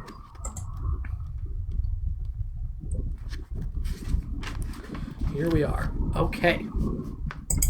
Eric Raymond doesn't give you much of a choice about singing with the Misfits. It's either go on stage now or face more bad publicity. Okay, you'll sing with them. But one thing's for sure, it's not going down the way he plans. Okay. First, you're going to thank the Misfits on stage for agreeing to give you half of the profits from the concert to charity. That should be a great surprise for them. Then you're going to congratulate Pizzazz for deciding to retire from show business while she's still young. Okay. It's a good plan. No, it really isn't, though. Too bad you've never been to a Misfits concert before. The minute you hit the stage, the fans hit you with garbage, water, and someone even throws a dead mouse. Oh, God. They just had it in their pocket. But hey, how could you know? At your concerts, your fans throw flowers and small stuffed animals at your feet. Oh, Gems fans have money.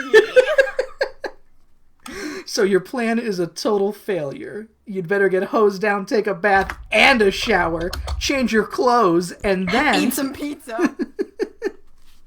You could follow another suspect on page 29, or if you want to go to the address you found on the notes in the Misfits dressing room, turn to page 55. We didn't get that ending. We got a dead mouse thrown into our face, popped into our mouth. And now we're just gonna go to that address. And it's the same page. If you just told Eric no and left, he wouldn't have caused trouble. It just says go to page 55. Okay, great. So either 55 or are we going to go investigate someone else on page 29? Let's go to 55. 55. All right. Ignoring Raymond, you quickly pocket the piece of paper with the address and make a speedy exit. The building at 34 Spring Street is a 4-story warehouse that's been turned into artist lofts. You find another handwritten note by the front door, and the buzzer says, Misfits, ring 4th floor 4 times to please step on me, please. Why do they have secret instructions for people who are going to this secret location that anyone can read and pretend that they're the Misfits? I'm just saying it's not a well thought out plan. You ring the buzzer 4 times and the door buzzes open. It's not 2 a.m. yet. Someone is home, but are you sure that's good news? The 4th floor is completely dark.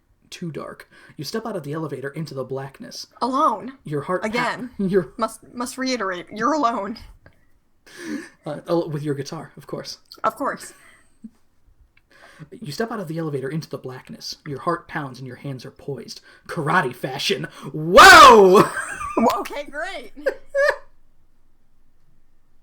Or just use your hologram earrings as flashlights. Whoa! Everybody was Jim. Yeah. Everyone was fighting like Jim. Everyone fighting like Jim. Ready to defend yourself, you walk down the hall until you come to a door. An unlocked door. You open it and step into the darkened loft. It's bare, and there's no one in it. There's a bear! Whoever let you into the building is gone. That's when the door slams behind you. Someone is outside in the hall. The door lock has the last word. Click. How are you going to escape? If you want to call someone on the street for help, turn to page 43. If you want to climb down the fire escape, page 48. Well, let's climb down that fire escape. 48 it is. All right, here we are. Whoever trapped you in the Spring Street loft has underestimated your courage. I courageously climb things all the time.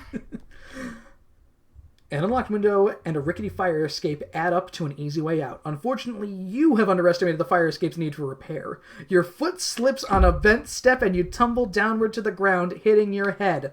The last thing you remember before you black out is Synergy turning off the hologram image that makes you Gem. Why? When you wake up, a handsome young doctor is standing by your hospital bed. His name tag says, Mr. Mason. Dr. Mr. Mason. Dr. Mr. Manager.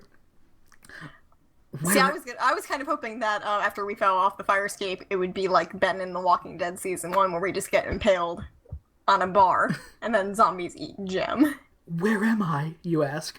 I know where you are, but I don't know who you are, Dr. Mason says. You had no wallet when you were admitted. I don't know who I am either! The knock on your head has given you amnesia. You don't remember a thing about the fire escape with the bent step, the Langley jewels, the Misfits, or the holograms. Turn to page 8. We're not done yet. We're not done yet. Okay, here we are. Oh, God! Whisper in your ear and tell you who you are? Here we go. Here we go, Kristen. Oh, no. Within 6 months, you're married to Dr. Mason. Oh, jeez. The two of you move to Australia and begin a wonderful new life in an exciting foreign country. What does Synergy think of all of this? You never regain your memory and you never see the holograms again. But that doesn't really matter because you're fabulously happy right where you are. What the fuck?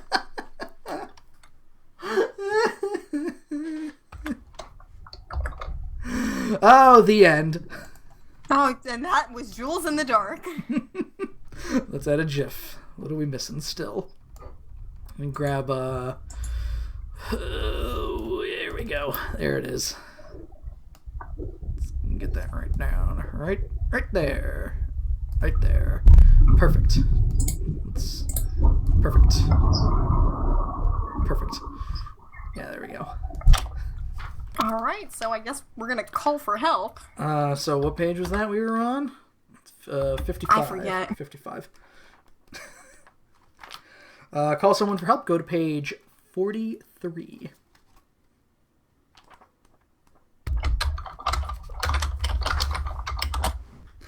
Alright. The fire escape looks old and dangerous. You better not climb around on it. But maybe... We couldn't have discerned that before we tried to climb down it? You are Gem, Kristen. You took it with a grain of salt. You're just like, yeah, I can do this. It's fine. Yeah, usually that works. All right, let's see. But maybe you can get help anyway. You slide open a window and lean out into the warm night air. The street below is deserted except for a man standing by in a new Saab Turbo. Ooh! It's Stormer. Hey, you! You call out to the man. When he turns to you, you shout, call the police! Me? No way, he says. But I'm trapped up here, you shout. Well, I'm breaking into this car, so shut up and leave me alone. That's fair. Never mind him. You're gonna have company soon enough. You hear a key in the lock and the door begins to open. Oh, shit. Turn to page 59. Ba-da-da-da, sex dungeon. Uh-oh. Someone's coming in, and it's gotta be whoever locked you in this loft. The lights snap on. There stands Pizzazz, her hands on her hips and a mean smile on her face. Her tiger skin leotard, leather miniskirt, and silver-studded, oversized black leather jacket are supposed to make her look like she's ready for a fight. But she looks like Shirley Temple compared to the enormous man next to her. Okay. Is the zipper? Well, Is the zipper? Ooh, let's see. You couldn't measure him in feet. You'd have to, have to measure him in stories. He's also... He's also wearing more earrings than you are, all 3 of them in his cheeks. Handsome. This is Bruno, Bripper. He's a wrestler, Pizzazz says. With all that metal in his face? I don't think so. Bripper, no one comes in. For sure, she does not get out. Why have you kidnapped me, you ask? Well, no, we just locked you in a place that you went of your own volition. We haven't kidnapped you, Pizzazz says. We just got tired of you're following us around, so we set a trap and you walked right into it. We'll only keep you here for a few days. That'll be long enough to convince your public that you took off after stealing the Langley jewels. It doesn't matter how long you keep me here, you say. If you stole the necklace, you'll pay for it. Bruno growls at you threateningly. It's me, that guy. That guy from Old Meets New. From Old Meets New. Ship's captain. Ship's captain.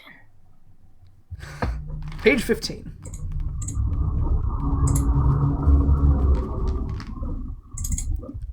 Listen, hon, Pizzazz says. Thank you for the ship's captain image again. You're welcome. We didn't steal anything. The night of the robbery, we were filming a music video. We've got 50 witnesses, and our new song, Hit Me With a Cheap Shot, Sure. is going to wipe you off the charts. Sounds great. With that, Pizzazz leaves, and you are Bruno's prisoner in the empty loft. Oh, God. But where does Stormer factor into all of this? I'm getting disappointed. He growls at you again. If you try to run, I'll break your legs. If you try to scream, I'll choke you, he says. If you try to use the phone, I'll break your legs. I'm down with murder. Just in case you thought I wasn't. You already said you'd break my legs. I like breaking the legs the best. Now, let's play some Scrabble. I can't tell if you're making this up. I promise it says let's play some Scrabble. Are you serious? I thought you were gonna also, go against the line stolen from Blazing Saddles here. I'm just very confused and worried. This is not the Stormer Sex Dungeon that I was hoping for. Nope, it's Bruno's Scrabble Dungeon. No! It's like being in 7th grade again. Turn to page 58. Do you think maybe Stormer lets us out? Maybe she is good-hearted, and Susan Blue. She is. The next morning, Pizzazz, Roxy, and Stormer take over watching you. The Misfits are all terrible Scrabble players, but at least they bring a TV. Pizzazz's plan is working. According to the TV news, the police are convinced you ran off with the Langley jewels. And they've declared, You're hanging out there with the Misfits? And they've declared Girl party? an all-out search for you in 3 states. 3 states, holy fuck. Wow. You've got to escape, but how can you when someone is always watching you? If you think you can talk Stormer into letting you go, turn to page 36. If you think you can trick Bruno, turn to page 32. Stormer. 36 it is. The next night, Stormer is guarding you alone in the locked loft. You're eating dinner and trying to convince Stormer to let you out of the room. I'm not hungry. You say, you want my burger? I'm a vegetarian, Stormer says. I don't believe in killing animals. Oh, I love it. Hey, wait, Pizzazz said not to talk to you. Pizzazz knows Stormer well enough to realize that she has a weak spot. Hidden away secretly, Stormer still has a heart somewhere. It might be in her hair. We don't know. It's buried somewhere in all that blue. With a little digging, you might be able to find it. Don't you think it's hypocritical to care about hurting animals and not care about hurting people? You ask. Well, I hate you, so... I don't hurt people. I just play music, she says. You think kidnapping me doesn't hurt me? We're not... Okay, calm down, Jem. We're not kidnapping you, Stormer says, twisting her violet hair in her fingers. I think it's blue. It's blue. Blue is the word you were looking for there. Mm-hmm. You're trying to confuse me. And you're doing a bad job, so it's not working. I'm trying to unconfuse you, Stormer. What you're doing is wrong, you say while she slowly nods her head. Finally, Stormer lets you go after you promise not to bring charges against the Misfits. Then you rush back to the hotel and explain your disappearance to your friends. It feels so good to be back on your own world again. Back in your own world, not... It feels so good to be back on Earth. Oh my god. Yeah. Gone for a little bit there.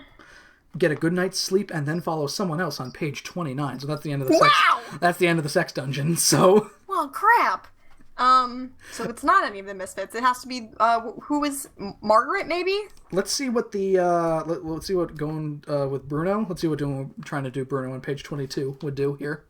He probably breaks our legs. I don't care. So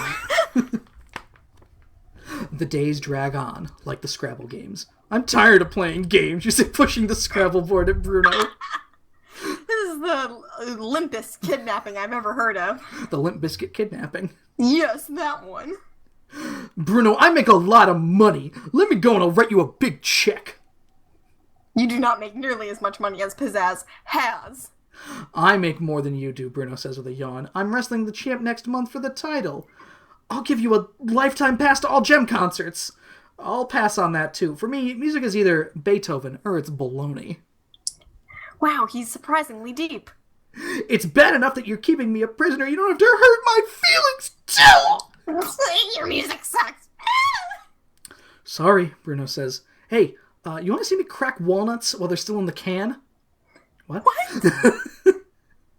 No! You say, jump into your feet with such a great idea that you can hardly keep it to yourself. I'm hungry! Great! I could use a snack too, he says. I'll be back in a flash. He locks the door on his way out. As soon as he leaves, you touch your earring and give the command to your computer. Synergy shows over, you say, and then the hologram of Gem disappears, leaving Jerica Benton standing on the loft. This seems like a bad idea. Turn to page 47. Alright. If you say so. I'm a new girl. Bruno unlocks the door and comes in carrying a half dozen pizzas? Yo, you should stay. But he drops them on the floor in a gooey mess when he finds Jerica inside instead of Jem. Hang on. I'm gonna find a good gif. Keep going. Did you see a young woman about your height, your weight, with your muscle tone, but with lots of pink hair and crazy... You see a pink lady in here? I don't think her name was Rizzo. I'd like to... Did you see her? I don't know. I'm supposed to be keeping an eye on her here, and, I am very confused. I did see her, you say, but if you want to keep an eye on her, you have to do it outside. I let her go. Uh-oh, Bruno says as he dashes out of the loft. As soon as the coast is clear, you rush out of the building and hop a cab. Seriously? Heading for the Plaza Hotel. Just before you unlock the door, you turn back into Jem. Then you... I knew you were getting that gif. God damn it! Of course. That's the only episode of Community I've seen. Really? Yeah. Anyway. Good one. Just before you unlock the door, you turn back into Jem, then you walk in, only to find the room filled with police. Well, really. Turn to page 45. Jem! We've been looking everywhere for you! Says the police chief. He's not worried. Jem! We've been looking everywhere for you! Says the police chief, stepping forward. But it's not what you think. The police have solved the case of the Langley jewels, and they've come to apologize for ever suspecting you! What? However, you'll have to wait for the 11 o'clock news if you want to find out who did it. The end. Hooray! Oh, I spit all over the page by accident. Oh, no. You can never resell it. Oh, page 29 is back where we are here. Let me see if I have a gif. Alright. We have another girl we gotta follow.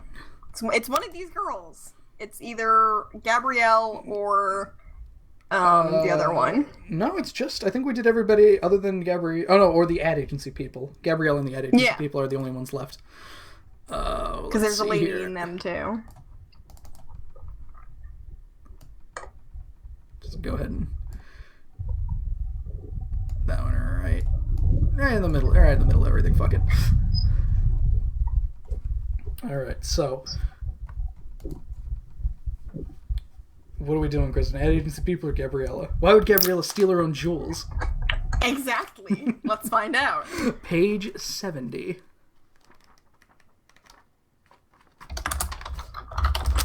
Alright, page 70. As you bump along in the cab toward Briar House, at least you're not taking a fucking limo there. Yeah. Getting a little bit street smart now, are we? The family estate of Charles and Gabriella Langley.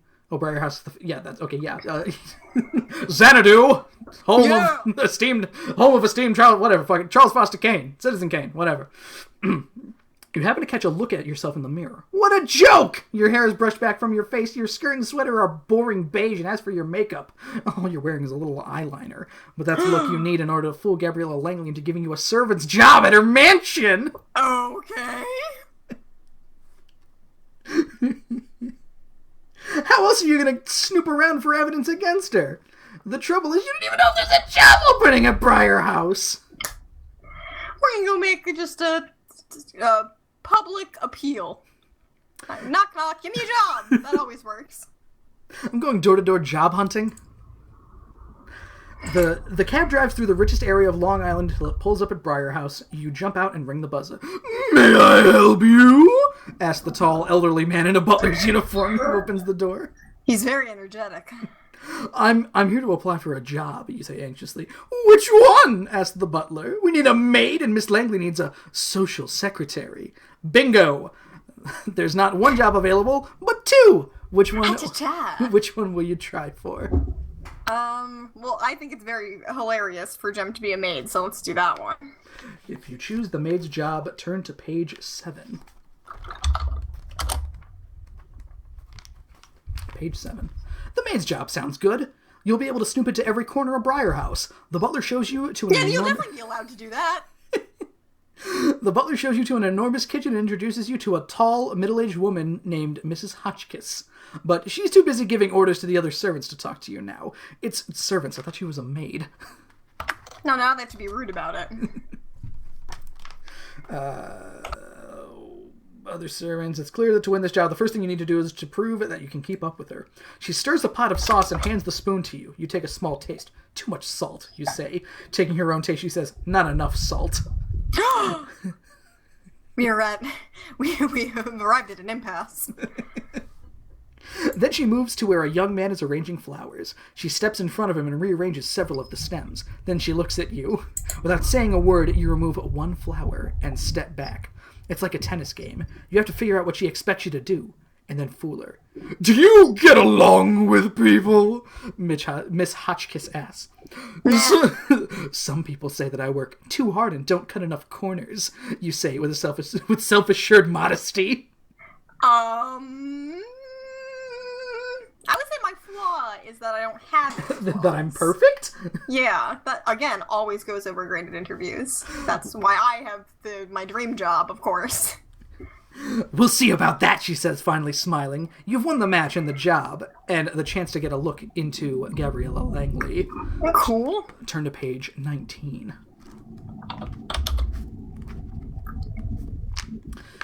Miss Hotchkiss takes you on a tour of the Langley mansion, beginning...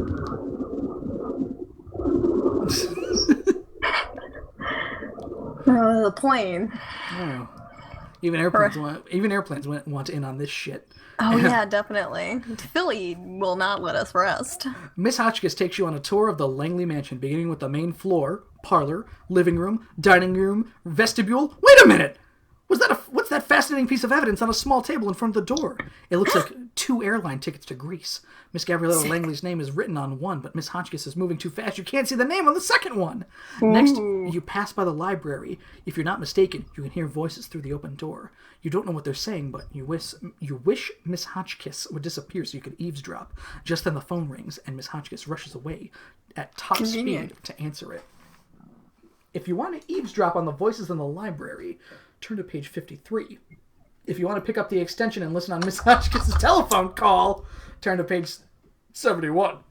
Well, let's not do that, because I think the head scullery maid here is probably a cool lady, and we don't want to fuck around with her too much, considering we're already here as a liar and are going to quit this job immediately.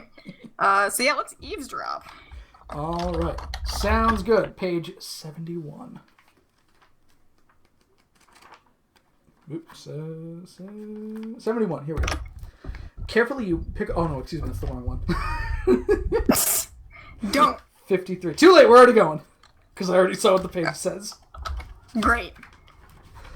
Carefully you pick up the hallway extension phone, hoping to hear a clue about Gabriella's private life. What you hear is a man talking rapidly to Miss Hotchkiss, who is giggling. You and I are like peanut butter and jelly, pretzels and beer, tacos and indigestion. I'm telling you, Millie Hotchkiss, we belong together, and if you're half as smart as I think you are, you'll put down that phone right now and marry me. What do you say, Millie? This is intensely private, and I'm uncomfortable. Bert, there's another call coming in, Miss Hotchkiss says. I'll have to put you on hold. Is she going to say yes to this romantic offer? What's taking her so long? Suddenly you hear footsteps coming towards you. Before you can move, Miss Hotchkiss catches you in the hall with the phone in your hands. You idiot! Just as I thought, she shouts. When I pushed the hold button, the light on the telephone didn't start flashing, and I knew someone was on my line. You're fired! Get out! Well, that was bound to happen. Maybe Miss Hotchkiss won this round, but she was wrong about the salt in the sauce. You'll prove it next time! Oh, Jesus. Jim sure is petty, huh? Oh, all right. Let's get a GIF in here. I think I'm running out of GIFs. Well, we're hopefully running out of story. Oh, here we go. This is a good one. Yeah. Wonderful. Okay. 53. 53 is where we are going. 53. Those voices in the library sound interesting, so you move closer to the slightly open door. I'm sorry, Miss Langley, but you'll have to be more patient, says an unseen man behind the door. And precisely why should my brother and I be more patient than we have been, Mr. Paxton? Oh, it's Bill Paxton. Oh, shit. Ooh.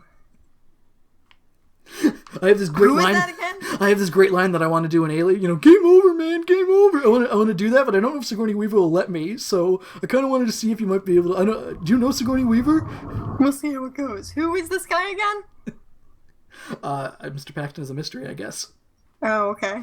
I didn't say you and your brother Charles. I said you, Mr. Paxton replies. Charles hasn't been bothering me every day about when my insurance company is going to pay off for the theft of your jewels, but you have. So I'll tell you again that the insurance company is not going to pay out $5 million until we've completed a thorough investigation. Hasn't it been done by now? Gabriella asks. We're still checking out certain suspects. You among them, Mr. Paxton says bluntly. You hear Gabriella take a quick breath. Let's face facts, Mr. Paxton says. It's possible you stole your own necklace to collect the insurance. That way you could have your cake and eat it too. That is quite enough, Gabriella says coldly. The butler will show you out. I won't. I'm too angry. You hear Mr. Paxton? You hurt my feelings. You hear Mr. Paxton get up and leave, and you're just outside the door. Turn to page 42.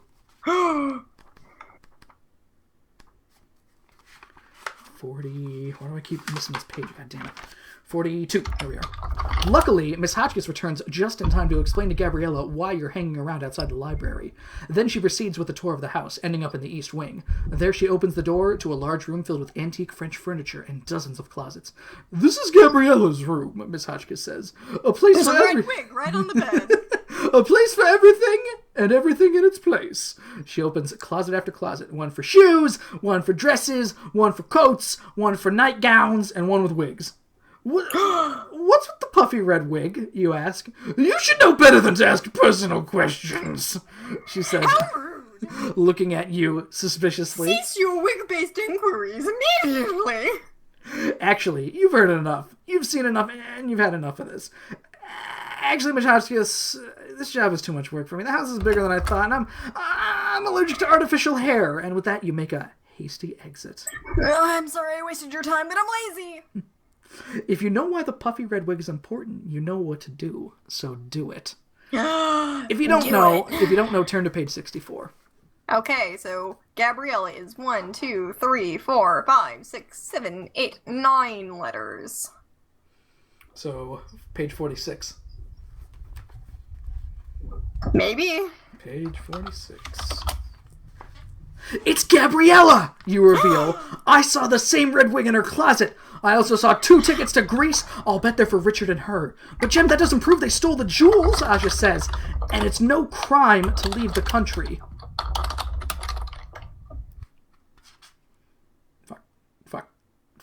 Fuck. Yeah, all we've really found out is that tonight that Richard is having dinner with Gabriella and that she buys cheap wigs, Shayna says. Ooh. Ooh. Okay. No, we have other proof, actually. Okay, I guess I can't prove that Richard and Gabriella are thieves yet, you admit, but sitting down on the hood of the car in the parking lot, I'm still so sure of it. We're not going to bring up the insurance money thing? We need a plan, Aja says. Let's trip her when she comes out of the restaurant. Maybe the jewels will fall out of her bag, Kimber says. You know what? Brute force. I like it. The less said about that plan, the better, you decide. Hey, Richard's car is over there, Shayna says. A golden opportunity. Let's break into it. You say, snapping your fingers. I can Jimmy locks real good. Let's do this. If you want to search Richard's car, turn to page 57. If you want to call the police, turn to page 11. Search the car! 57. Under the cover of night, you and the hologram sneak into the parking lot of the River Cafe and peer into Richard's car. It's filled with suitcases, Kimber exclaims. He's got to be taking a trip because no one changes his clothes that much on a dinner date. Score 1 for you, Jem, Aja says. Nice one, dumbass. Let's have a look at these suitcases, Shayna says, reaching for the handle of the car door.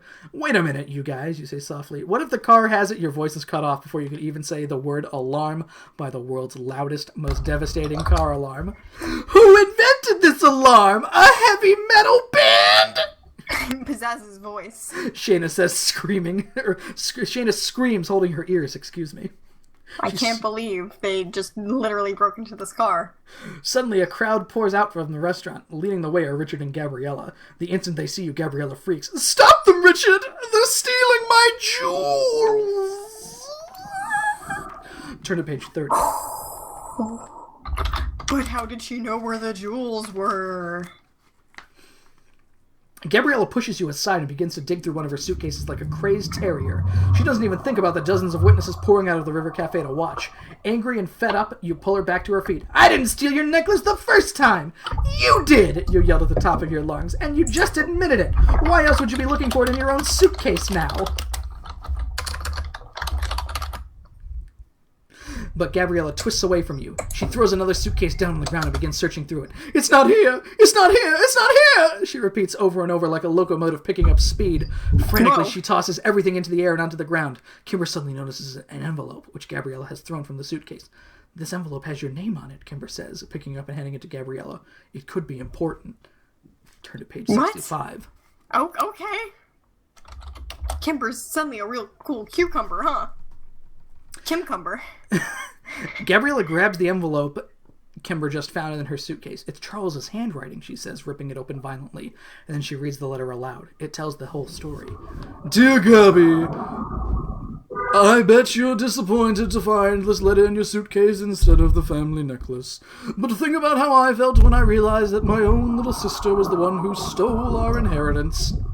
The 2 airline tickets to Greece, one for you and another for that photographer friend of yours, tipped me off. After I put 1 and 1 together and got $5 million, the size of the insurance check for the jewels. Yep, I got that. I don't know how you hid the necklace. The police searched us so well, however you did it. It was very clever. Too bad you weren't so clever about hiding the jewels at home. It didn't take me long to find them in your shoe closet. In your 3rd shoe closet. I know you so well. By the way, forget about going to the police. They'll never find me. And besides, you'd have to admit that you stole the necklace in the first place. Of course, if someone else finds this letter before you do, you can also kiss the insurance money goodbye. Good luck, little sister. And goodbye. What Charles. the hell? The end. What? The end! Double theft? It's not the last page of the book, but that's at the end right there. I'm not satisfied with that. I don't think that's probably not the last page of the book. The Amnesia Doctor was a way better ending. All right, well, it did tell us to go to the last page of the book, so should we go to the last page of the book? Yeah, sure. All right, because we got both pieces of whatever, because there's the insurance shit. Whatever, fuck it. So now you know who was wearing the red wig that night at the River Cafe. You've got to call the police and tell them everything you know. You dash out of the thief's house as fast as you can, and to your surprise, run straight into Kimber, Aja, and Shayna. They've got the limo parked just down the road. What are you doing here? You ask your friends. Lieutenant Henderson called, Kimber explains as you climb into the car. He said that if you're investigating this robbery alone, you'd better be careful. We got worried. Lieutenant Henderson is just the person you want to talk to, so you dial his number on the car phone! Oh, wait, who is this person? Is this the private detective? No, this is Lieutenant Henderson. He was the policeman. Oh, right. Car phone and tell him everything you figured out about Richard and his accomplice. While you're talking, someone comes out of the house. There she is! She's leaving with suitcases! Oh, no, that's Shayna. There she is! She's leaving with suitcases! Shayna screams, practically breaking your eardrum. She's wearing the red wig, Aja adds twice as loudly. Oh, you guys, are you done giving away our position or what? Follow them, Henderson says over the phone. An hour later, you're still on her tail when she stops to pick up Richard, who also has his luggage packed. You better not lose him now. You know who she is, so count the letters in her name and then add 15. Turn to the page with that number. Gabriella was what, 9? 9? Gabriella. So 9 and 24. What the hell? 24. A car chase through New York City takes hours because traffic lights stop you every 4 blocks. Every 4 blocks! Fucking... That ain't any kind of city traffic I've ever been in. Every 1 block, more like. Yeah, this is great. At one light, a man in scruffy clothes steps in front of your car. Clean your window shield for $1, he asks. Oh, cool. Yeah, let's throw more stereotypes in here.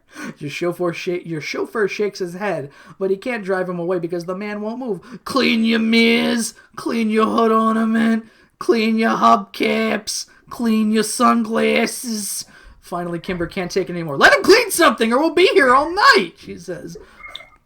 Lieutenant, or just give him $1. Lieutenant, you say into the telephone, I've got bad news and good news. They just got away from us. Give him $10, you're rich. They just got away from us, but at least we saw them take the turnoff to Kennedy Airport, to the Kennedy Center. Yeah!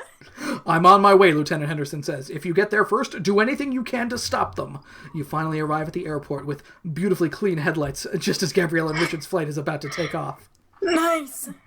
If you want to board the plane and try to keep it from taking off, turn to page 69. What's the other option? If you think the jewels are in a suitcase, intercept Gabriella's luggage on page 50. Ah, shit. I think the luggage is the correct answer, but causing a scene on an airplane sounds hilarious. 69.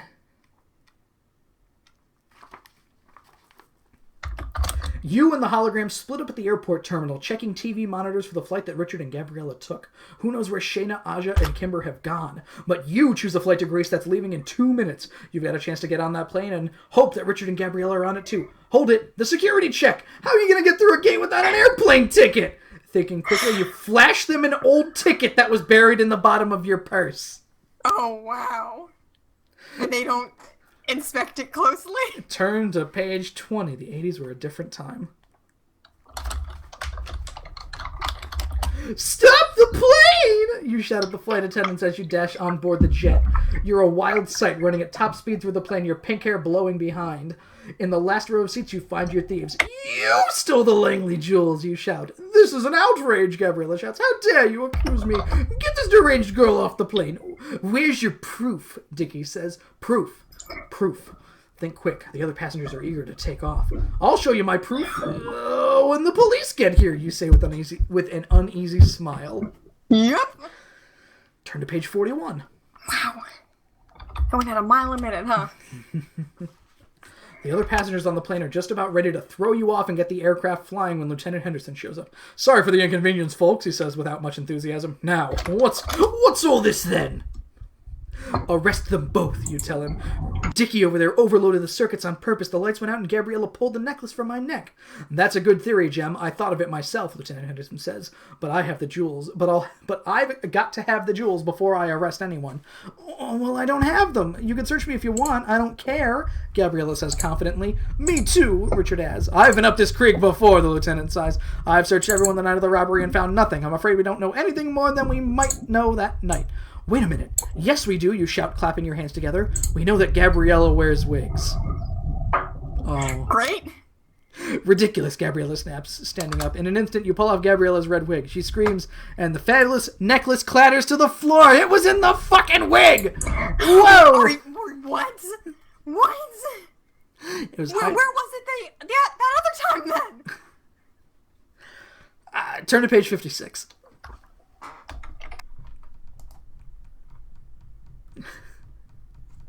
Thank you for the lovely picture of Nindroid Teddy. You're welcome. Turn to page 56. With the jewels lying on the floor of the jet in full view of Lieutenant Henderson, Gabriella has no choice but to confess. It's all true. Everything she's said, Gabriella says, fluffing her real brown hair. My brother and I are out of cash, thanks to extravagant spending. A month ago, he told me we were going to have to sell the jewels to raise money. Sell this perfect necklace. I couldn't stand the idea. Without it, my life would never be perfect again. They weren't going to get money from the costume jewelry reproductions of it? So you wore a very expensive brown wig to the mansion that day, you chime in. It was so real looking that no one suspected it wasn't your own hair. In the dark, you grabbed the jewels and put them under the wig, Gabriella nods. You were planning this all... You were planning this all along, then, Lieutenant Henderson says. No, Gabriella insists, not until the night of the press party. When Pizzazz came out with the story about Jem stealing the necklace, it gave me the idea to do it. And let Jem take the blame. I approached Richard that night and asked him to help me. She smiles down at him, and it's obvious to everyone that they've fallen in love. Pizzazz is an Inception mind thief. Turn to page 17. Jeez. For a moment, everything on the plane is quiet. Then you break the silence. What hurts is that you didn't even care how many innocent people's lives would have been ruined, you say bitterly. I didn't care at the time, Gabriella says, biting her lower lip nervously. But now I'm very sorry about what happened to you and your reputation, Jem, I promise. What the Misfits did to you was pretty funny, though. You got kidnapped for a few days because of me. Later, after Gabriella and Richard are tucked away in jail, the jewels which almost ruined your life shine on, and with the splashy headlines, Mecha Jewelry's costume line becomes the hot item of the year, and the biggest selling poster of the season is the one showing you sitting on a museum display case. You're wearing the Langley necklace, of course, and the headline says, "Gem outshines them all." Gem, not traumatized at all. The end. The end. Is that a satisfying ending? You want to explore any other routes here, or are we good? I feel like that's the correct ending, because we just didn't get a... No, obviously that's time? That's the correct ending. I just mean that, the only thing we didn't do is look for the media people. So that's the only thing. That's the only thing that we left on the table, really. But I think we're encroaching 2 hours at this point. So yeah, I'm over Gem Jewels in the Dark Hole. Man, hey Joe, remember when we thought that we wouldn't have enough to fill out an hour? I didn't say that there wouldn't be enough to fill out an hour. 70 pages takes a long time, especially when you're going back and forth and you got all these endings and you're adding all these GIFs to the screen. Yeah, well, I guess also, to be fair, you saw the books in person and I didn't. True. I assumed they were for children and therefore small and dinky. Well, to think, Kristen, if you had this in school, it would probably last you a school day or two, maybe. Oh yeah, it would captivate my attention just from start to finish. What a dumb thing. Wow. I love that the Misfits didn't have any fucking thing to do with it at all. But that's just for no reason other than the fact that she's a fuck ass. It was just like, she's gonna steal the jewels. Yeah. I mean, someone will probably try and take them. Her voice is powerful enough to hypnotize people into committing theft. So, Rusty Halleck, good for you. $2.50. Thanks, Ballantine Books. I am a little bit weirded out by how he described certain things and gave Jerica the characterization of eating pizza in the bathtub. And all the other holograms seeming fine loitering around Jerica eating pizza in the bathtub. But, whatever. I think we built up Stormer's sex dungeon too much. I think when we finally... I know, it was really disappointing. When we finally found out what happened, it was just Stormer being normal-ass Stormer, just being like, her characterization is basically more like, I'm easily fooled, rather than just, I have a heart. And she's a vegetarian, I guess. Man, that has to be canon, right? Well, we have to go back in the series and see if we've ever seen her eating meat. I can only remember, we got a Brit Rock and Rock and Roll Express are the 2 times, and Hot Time in Hawaii are the 3 times that I remember the Misfits eating. Yes, so we'll have to do some research. But anyway, that was the very first Can We Read adventure. I hope you enjoyed it. I know I did. And we got 2 more of these goddamn books, and we're going to get everything out of them that we can because I spent $40 fucking on them. Yeah, it'll be really interesting to see if we could actually edit down this audio into a comprehensive podcast episode. I'm probably not going to try. I don't blame you, really. I think it stands as is. We switched it up enough with the notes and the fucking GIFs, and it's a Can We Read adventure. It's really great. Maybe I'll edit myself in saying the shit later about the whatever. You know all the stuff. Yep, and you know it all, so I'm just going to say thanks for joining us here. If you watched live, good shit, M1 and Drac as always, and totally irreversible. And give it a listen if you got 2 hours to fuck around doing nothing, listening to us go through a book here that was pretty goddamn ridiculous. I can only hope that the second one is The Video Caper, and the third is The Secret of Rainbow Island, so I can only hope all of them are amazing. I want a book with some orphans in it. I want a book with some orphans, too. I want to do an Ashley voice. I mean, I wouldn't be able to because you have the books, but in my heart. Well, thanks for joining us. And, give us a listen and all that, whatever, like, comment, subscribe, fuck it, all that shit. So, I don't know. It's YouTube. Like, comment, subscribe. You can actually see it now. I didn't write an ending, so...